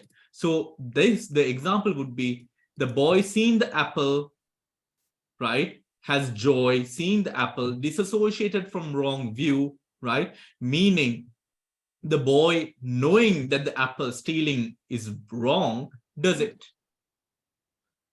right? Knowing that stealing is wrong, does it. Now, fourth one, right? Now let's move on to how the Quran. Fourth one. Deal Quran balanna. Fourth one. So the same example, the fourth one. So there is this boy who saw the apple and felt very joyous, so accompanied by joy, but he now dissociated from wrong view. So therefore he knew that stealing was wrong, but his friend prompted him to steal it. Okay, lovely. Thank you, Dil. Fifth one. Shiroma, can you do the fifth one? Bhante, that one is disassociated from wrong view, so he didn't know neither. Associated with wrong view now? Disassociated with wrong view, knowing that it is wrong. Dil, Knowing that it's wrong, yeah. knowing that it is wrong. Sorry, Dil, what did you say? Knowing that it is wrong. Knowing that. Okay. Yeah. Hari. Otakota, the fifth one, Shiroma. Oh, that's the equanimity one. Complement equanimity associated with wrong view.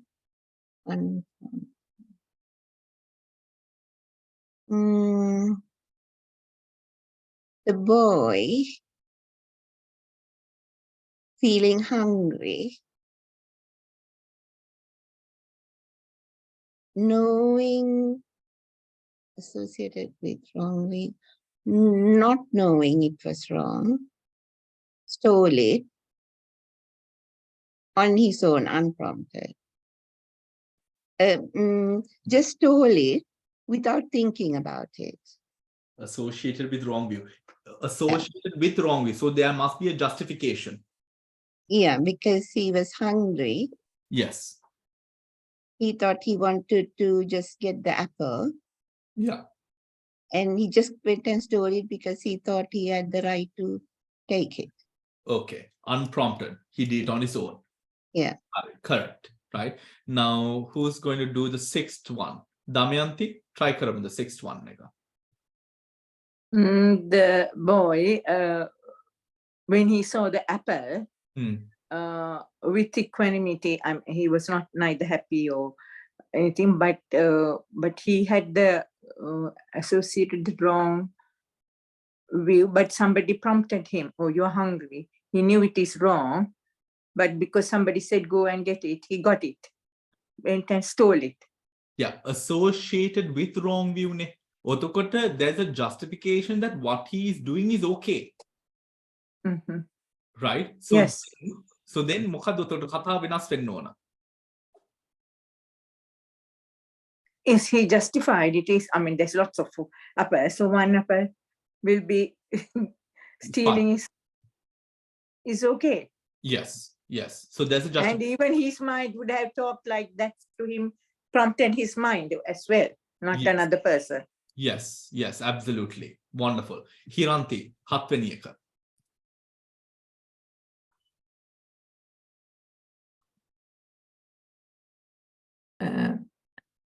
The same example, one conscious, accompanied by equanimity, and with apple, so he was okay. He didn't have any liking or disliking, dissociated from wrong view. He was dissociated, so he didn't, he had the wrong view that it is wrong. He had the right view. He knowing that it was wrong to steal. Dissociated from wrong view. Disassociated from wrong view. So that he doesn't have a wrong view. He knows that it's wrong. Yeah, so he wasn't aware of it. He wasn't aware that he didn't have any view about it. Is that right? No. Disassociated from wrong view is knowing that stealing is wrong. Okay, yeah. But he didn't take it as well. Didn't take it. Unprompted. Didn't take it? No, unprompted? Stored it spontaneously. Stored it spontaneously. No. I just want one consciousness. So he was aware of it, correct? Consciousness. Accompanied by equanimity, he was not neither liking or disliking, Mhm. dissociated from wrong view. He had the dissociated from wrong view, unprompted, and nobody Told you him to do it. Right? no, So, no. so the proper way to say it is the boy seeing the apple, Yeah. right, being hungry, this stole the apple knowing that stealing is wrong. Yes, yeah, that's right. Yeah. Stole the apple knowing that stealing is wrong. He stole the apple. Why? Because of he was hungry. Yeah, but he wasn't prompted. Nobody asked. No one asked him to, neither did he contemplate whether he is doing it or not. Yeah, yeah. Okay. Even he did. Even he didn't. Is Yes, that right? exactly. Even He yeah. prompted himself as well. Now, Thank you. who else? For the last one, Pushpa. Pushpa. Okay. Yes. So the boy disassociated from wrong view means he knows that it was wrong to steal the apple. It was prompted because someone else told him to do it, or maybe he contemplated and then did it himself. Okay. And accompanied by equanimity means he didn't feel good about doing it, but he did it out of necessity. So perhaps the boy, again, feeling hungry and feeling that it was, needs must, he, knowing that it was wrong, and because he told himself to do it, then he stole the apple. Absolutely. Thank you so much, Pushpa. Right. Now, can we go into some, let me go into some a bit more complex examples. I will not ask all of you to participate, but I will, just because of the time, right? But if you have, of course, questions, you can very well. I'm just going to go into some more, a bit more, maybe, more complex examples. Now, a married person or a committed person, be the committed person being a man, right, sees a woman on the road. Now I'm going to ask you which one. I'm going to tell you the example and you're going to tell me which consciousness it is. Okay, is that fine, everyone? Okay, now you have all of these in front of you, right? A married man, whilst going on his morning jog, sees a beautiful woman, right? And proceeds to give her a flirtatious smile. What consciousness is this? A married man on his morning jog sees a beautiful woman and goes on to give her a flirtatious smile. What is his consciousness?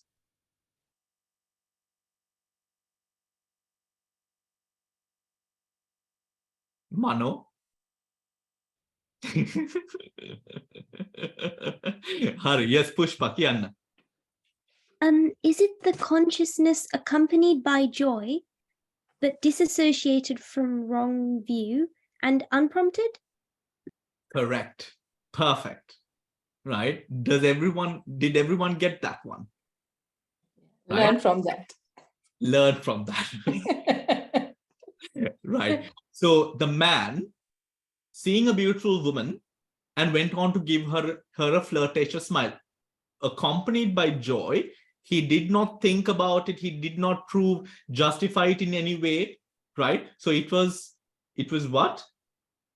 It was disassociated from wrong view, right? Disassociated from wrong view, right? Prompted. There was no justification. He just did it, right? Just did it, right? And unprompted. Is that clear? Another example. Let us say. But he knew he was married. So how can you say that he was dissociated from wrong? You might be married, but do you think that you're married all the time? Okay. If you're not married, But, if you're not married, it's different. But, but why are you laughing? It's true. okay. It's true because you realize it has to come into your mind, right? Oh, that was not a part of the story. Maybe this man is a sleazeball, right? What? What boy? What? That's how you're interested in that word. Yes. If you were more interested in the terminology, probably, just as you are interested in that word, right? Maybe he's sleazy. It doesn't matter. Now, next example, right? Next example.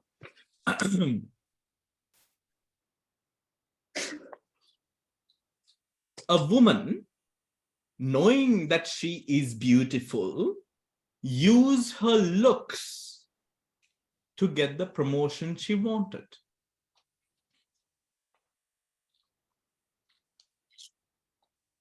What is it?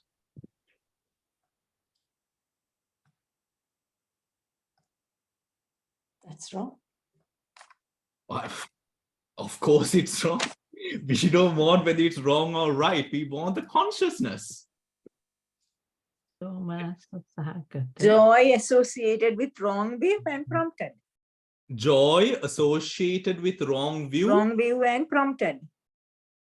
And prompted. Well, associated with wrong view, that's the thing. Associated with wrong view, she has to justify it. She didn't justify. So it's disassociated from wrong view. Okay.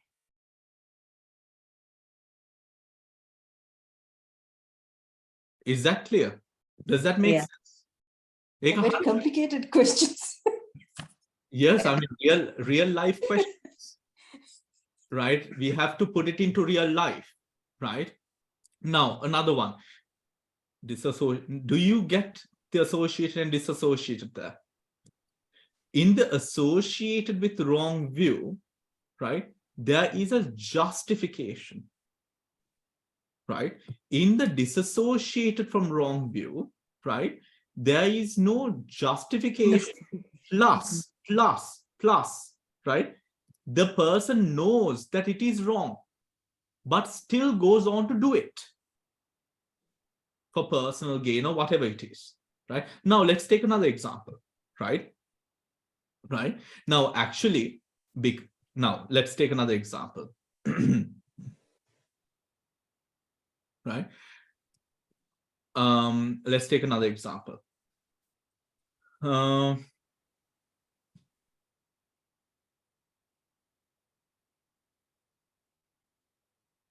kleptomaniac, knowing that his actions are going to cause distress to another and not caring two hoots about it, steals a watch that was gifted to a man by his wife on their anniversary. What is a chitta?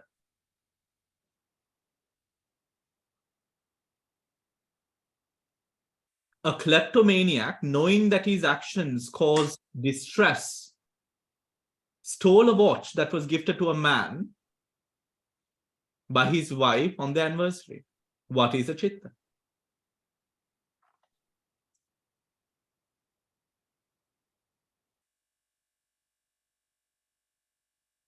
Shriyani, what do you think?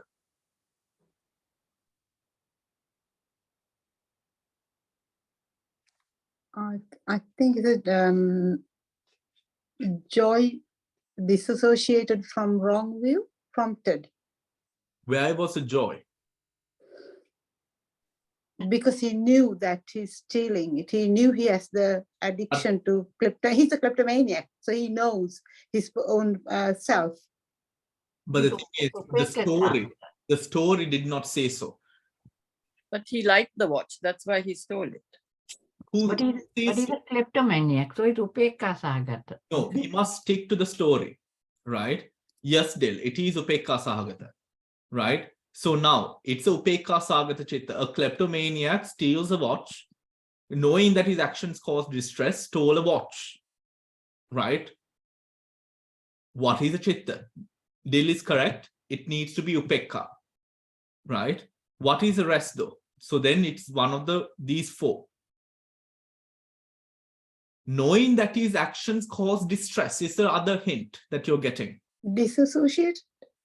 Disassociated with wrong view. So now we narrow it down to these two, 7 and 8. Unprompted? Unprompted, number 7. Unprompted.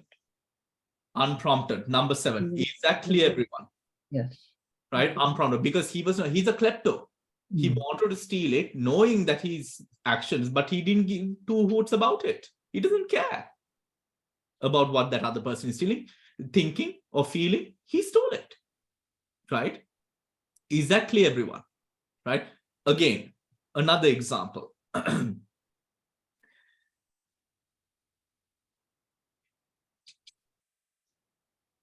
A person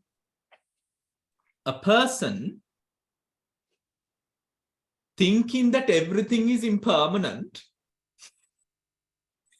a person thinking that everything is impermanent thought that their actions does not cause any harm or bad, right?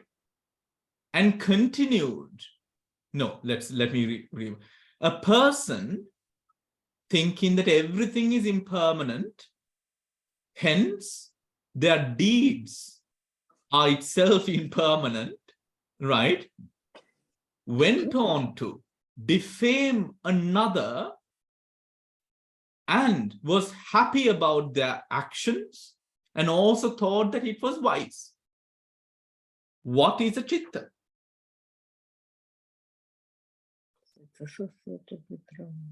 Yes, Pushpa? Is it accompanied by joy, associated with wrong view and prompted? Correct. Yeah.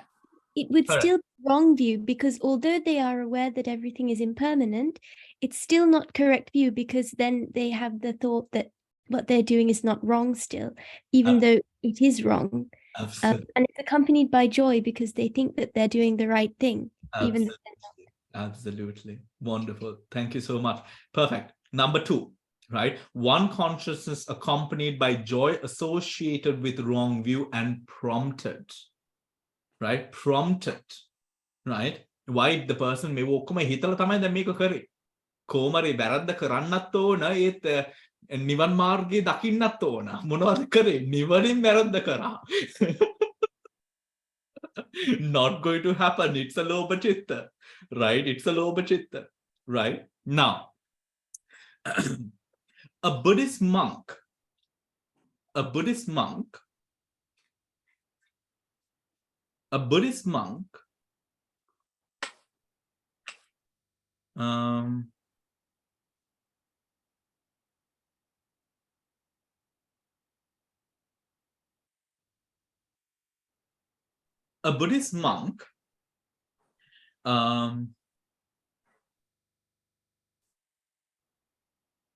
eats his food, his lunch, right? A Buddhist monk eats his lunch, right? Without awareness or any form of mindfulness, right? Knowing that he should contemplate on the impermanence or ahara patikula sanya, but knowing so, he ate the food without contemplation, whilst being reminded of contemplation as he ate. What is a chitta?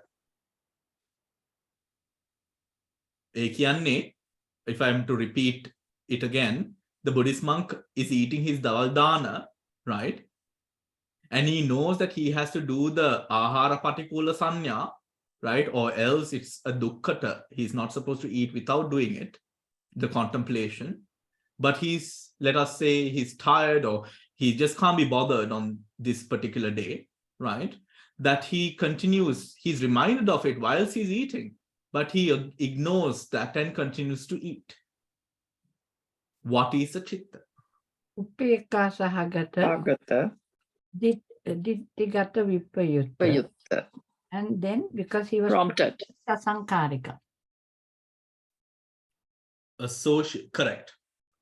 Prompted. Sasankarika. Number 8. Yeah. Accompanied by equanimity, disassociated from wrong view, prompted. Is that clear, everyone? Mhm. Right? Is that clear? Right?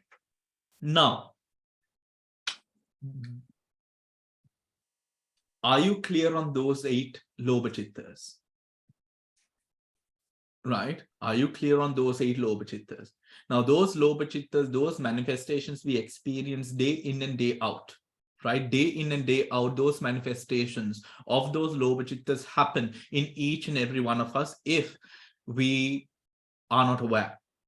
What is the hetu for those lobachittas to arise?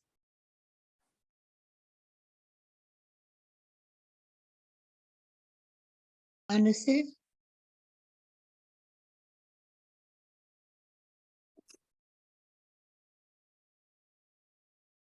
Anyone who doesn't agree with Shiroma? Anusay is such a broad term, you can't you can't say no. It's like saying, why do you see that flower? Because of the sun. True, it is because of the sun's light that is reflected, that reflects the flower, right? However, true, Anusay, Evunata, then api, now just a little bit of this, right? We haven't done this, but we will, right? May Evunata, Namarupa Pachya Parigha Kadanota, we have to go to the extreme, the one before. Why does the loba, now the man, the flirtatious slime ball man, right, saw this woman and he had a loba chitta arise, right? Remember that man? We all know that man, isn't it? We all know that man. Right? Remember that man? But why did that loba chitta arise? Mohe nisa. Why did that loba arise? Oh, Dakapu nisa. dakapu hinda. Object එක දැකපු හින්දා, right? දැකපු හින්දා. චක්කු විඥාන හේතුවෙන් ලෝභ චිත්තය. හරි, දැන් කියමු අපි දෙයක් අහා ඉන්නවා, you know, you're listening to something. And now some sort of chitta, let's say loba arose or dosa arose, let us say. මොකක්ද එතන තින්නේ? මොනවා හේතුවෙන්ද දෝෂය? මොනවා හේතුවෙන්ද ලෝභය? සෝත විඥාන. සෝත විඥානයේ හේතුව මොකක්ද? පස්සේ. රූපේ. සෝත විඥානයේ හේතුව සද්දය. ඔක්කොම හරි. කෙල්ල. ලස්සන කෙල්ල. නෑ. සෝත විඥාන ඒකත් හරි. සෝත විඥානයට හේතු 3ක් තියෙනවා. නෑ, හේතු 2ක් තියෙනවා. සෝත විඥාන නෑ, අපි චක්කු විඥානයම ගමුකෝ බේසික් එක්සැම්පල් එක. චක්කු විඥානයට හේතු 2ක් තියෙනවා. මොකද්ද හේතු 2? අරමුණ ප්‍රසාදය. ඒ කියන්නේ ඇසයි අරමුණයි. ප්‍රසාද රූප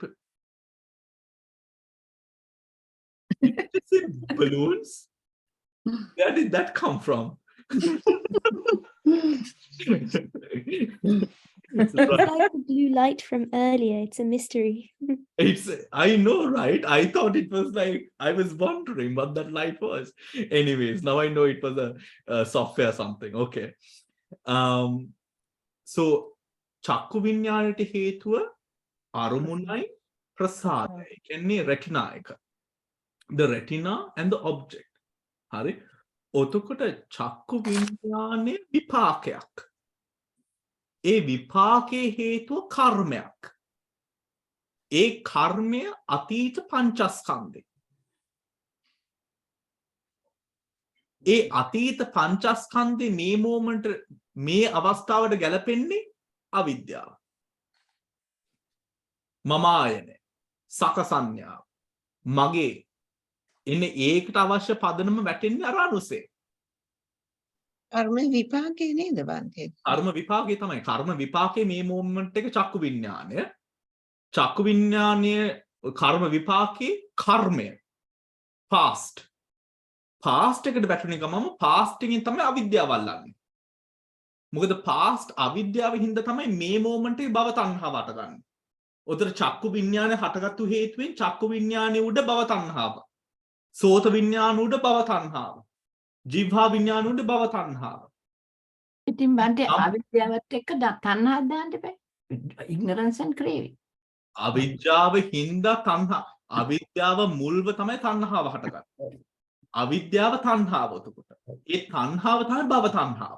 භව තණ්හාව, how does the භව තණ්හා, the greed of becoming activate at that moment through objects? සලායතන. සලායතන. එතන සලායතනයන් කෙරෙහි තියෙන so what is a සලායතන? What are the six sense bases? දුක්ඛ සත්‍ය. ඔතකොට how do the salayatanas become dukkha satya? Because of lobha, greed. The moment you evaporate the greed, the salayatanas are just salayatana, kriya chitta now. Does that make sense, everyone? Right? Does that make sense? ඔතකොට අර අවිද්‍යාව present moment එකේ අල්ලන්න we have to go all the way to ඒක වර්තමාන මොහොතේ ඒ මට්ටමේ the raw අවිද්‍යා අර භව තණ්හාවේ මේ this is another conversation but භව තණ්හාවේ අර next moment අර becoming එක දකින්න ටිකක් අමාරුයි initially ඒ හින්දා it says go to the immediately preceding factor. The immediately, so for lobha, if it is the man who saw the woman, right? It is a chakku vinyana. Chakku vinyana is a vipaka. Go to the karma. The karma is in the past. What is in the past? Avidya. What connected the past and the present? The avidya. The me, myself and I. Connecting those energies into the present moment. Okay? Connecting those energies. Other padijasambhade kilesha kamma vipaka. Kilesha avidyava tanhava atite. The kilesha, ignorance and greed is in the past, in the padijasambhada dependent origination.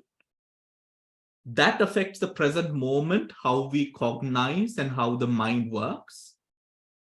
And in our interaction with what we derive from the six sense bases, we create vipakas, resultants which give rise to what? Jati, jara, soka, parideva, dukkha, domnasa, upayasa, sambhavanti.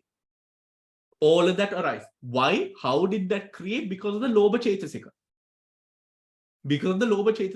The ayoniso manasikara. Right? So just a little bit there. Yes, Shioma.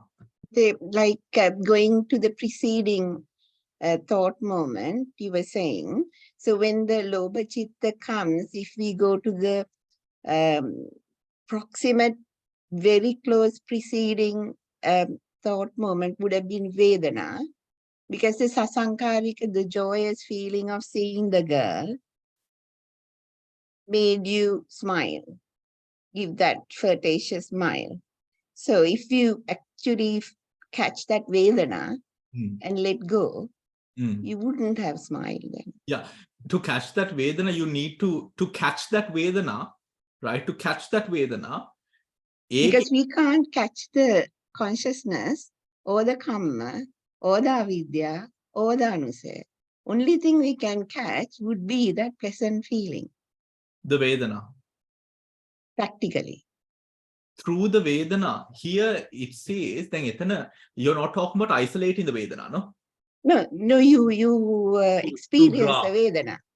Yeah. Right? As soon as you think, I'm getting this joyous feeling, but not the right thing to do. Yeah. So your actions stop immediately because of the mindfulness. Yes. So the lobha chitta there, the predominant factor of that lobha chitta, whilst other than the fact that it is a Lobha Chitta, is the Vedana there.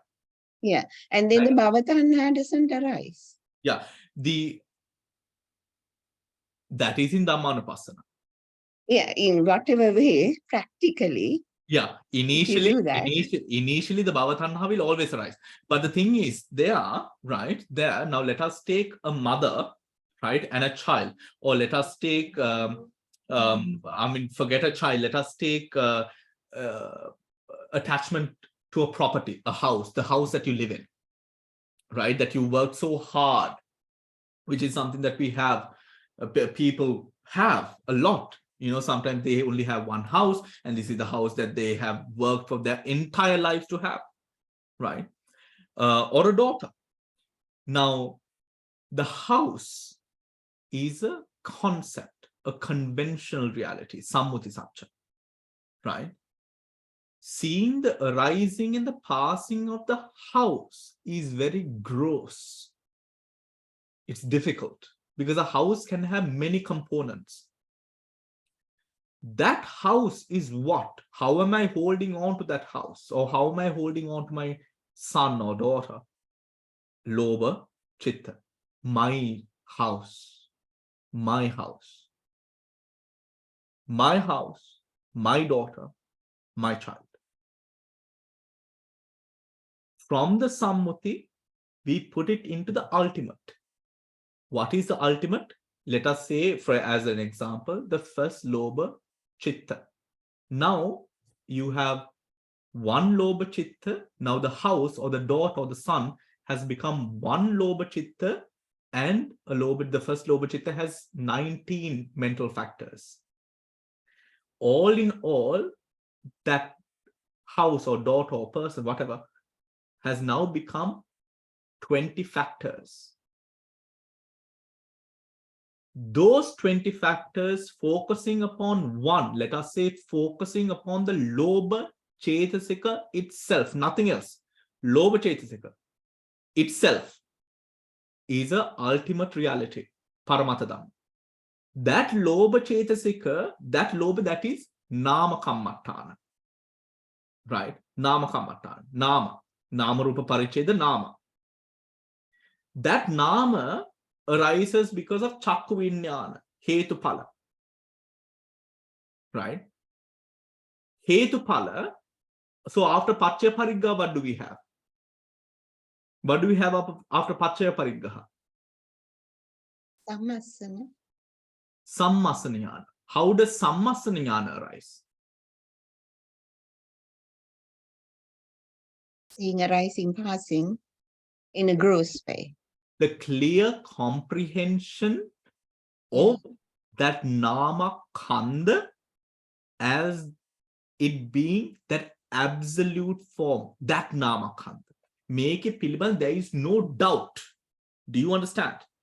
Meaning, first of all, now I'm telling you this. Your daughter is 20 factors, right? In your mind, you're like, okay. You're not completely accepting it in your mind because you've not seen it in the Vipassana. When you now experience it for what it is, as it arises, when you accept it as it is, in your meditation, when you see it, yes, this is my consciousness, this is the way that I see my daughter, right? Then arises the Sammasana, clear comprehension of it being that. What is that? Paramatta. Right? Paramatta. Now, owing to that Sammasana, what arises afterwards? After the Sammasana, what arises? Udayabhaya. That these factors arise and pass, arise and pass, arise and pass, arise and pass, that it is not one thing. It is not concrete. Is that clear? That those 19 factors or 20 factors with the Chitta is not one singular thing. It's all arising and passing. Right? Like the vibrations of a Western, the drum, the frequency of it, right? Arising and passing, arising and passing, arising and passing. Udayabhaya. But you see the rising and passing, and now you realize everything that arises passes. Banga. Where did that start? With the Sammuti crossing over to the Paramattha. Sammuti crossing over to the Paramattha. Remember, Vipassana cannot take Sammuti as object. It has to always take the ultimate as object. Always take the ultimate as object. So Sammutiyat, when the Sammuti is too gross, the Vipassana doesn't cultivate. When you narrow it down to a Paramattha of that moment, how am I clinging on to my daughter? This first Lobha Chitta.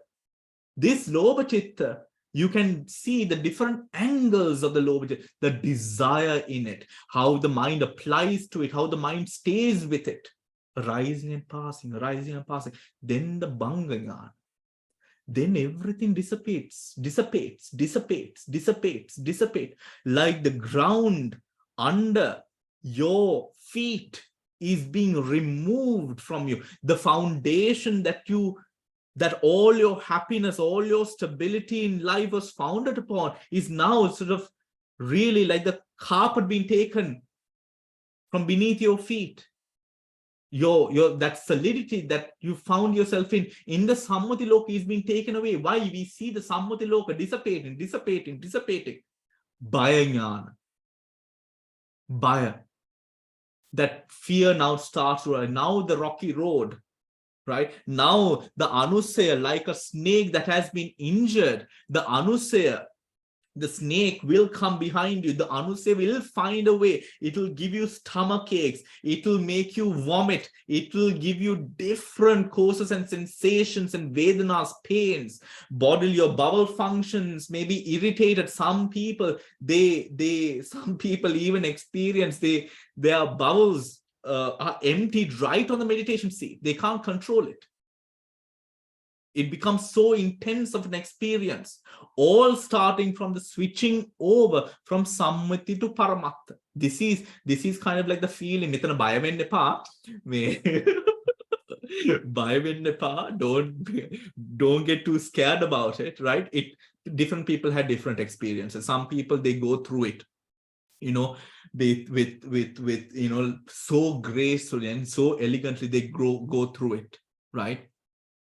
Then from the Bhaya Jnana arises this Adinava, the fact that we must be careful to not get pulled into this whirlpool, that we can at any moment get pulled in to the Salayatana, the sixth sense basis, right? So we are careful now. A great amount of Indriya Sambara comes in at this moment, a great amount. You had so much, but it extends. Why? It's with fear. It's with the fear of getting caught. That is what we repeat, everyone. That process, asevana pratyaya, we repeat again and again. Now, for example, the hindrances that you face at your initial stages in your meditation are not the hindrances that you will face at the sixth Vipassana Jnana. Things that you thought you were not bothered with will manifest, right? Will manifest. You think that you're so strong, just wait up until the Anusaya gets hold of you. You will be whipped. The Anusaya will show you how petty and how many things you've clung on to. And when those things present itself, it might be the fear of death. It might be the fear of, usually it's something to do with the Salayatanas, really. It is something that you've seen, or a person, a loved one, all of these things. It might even be the attachment to comfort, meaning the agitation one would have with regards to, let us say, health, right? Or something like that. All of this will come flooding in. I couldn't do this for my daughter. I couldn't do that for my daughter. I couldn't take care of my husband properly. I was meditating all my life. My husband told me that I was neglecting him. All of these things come out. right? So much so the anusayas present itself to you in a manner of showing your most weakest and your most, but it's hitting you at the most lowest of points. Why? It's desperate. What do we do? What do we do? Asevana. In the taraha, that feeling, oh, I couldn't do much for my son. I was meditating, I was going on retreats again and again and again and again and again. Dan, paramartheta dan. Who is the son?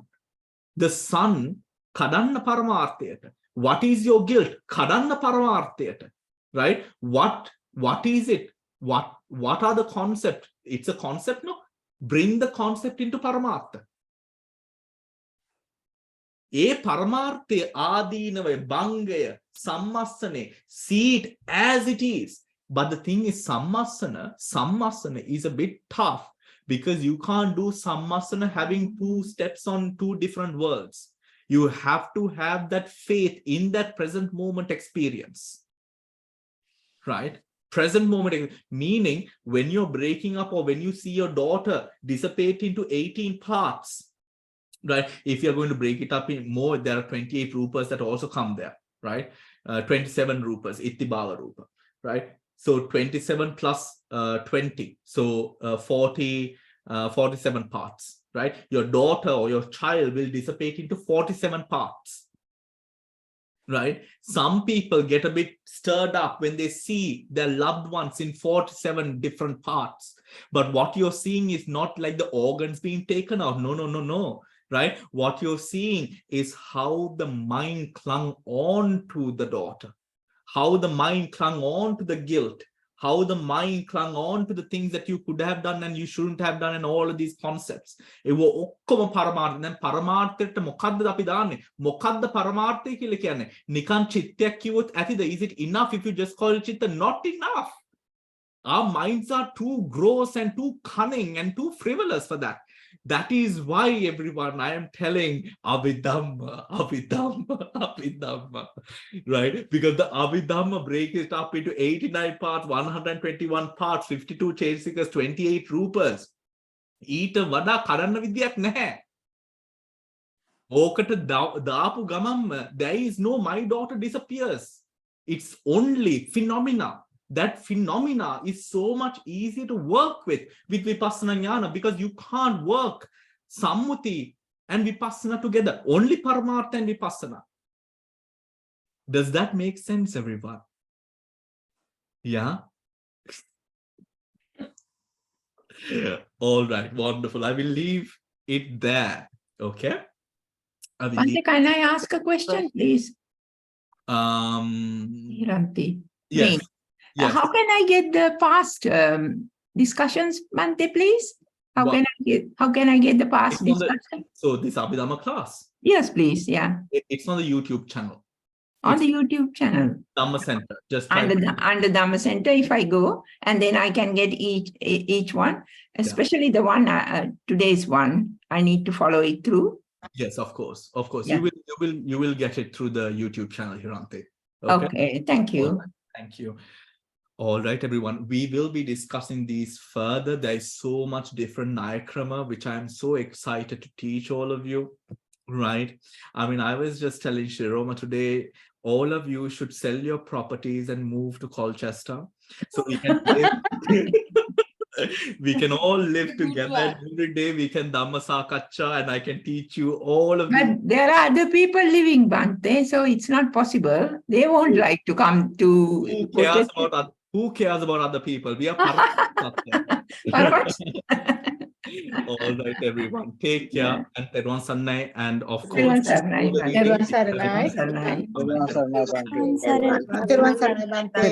you.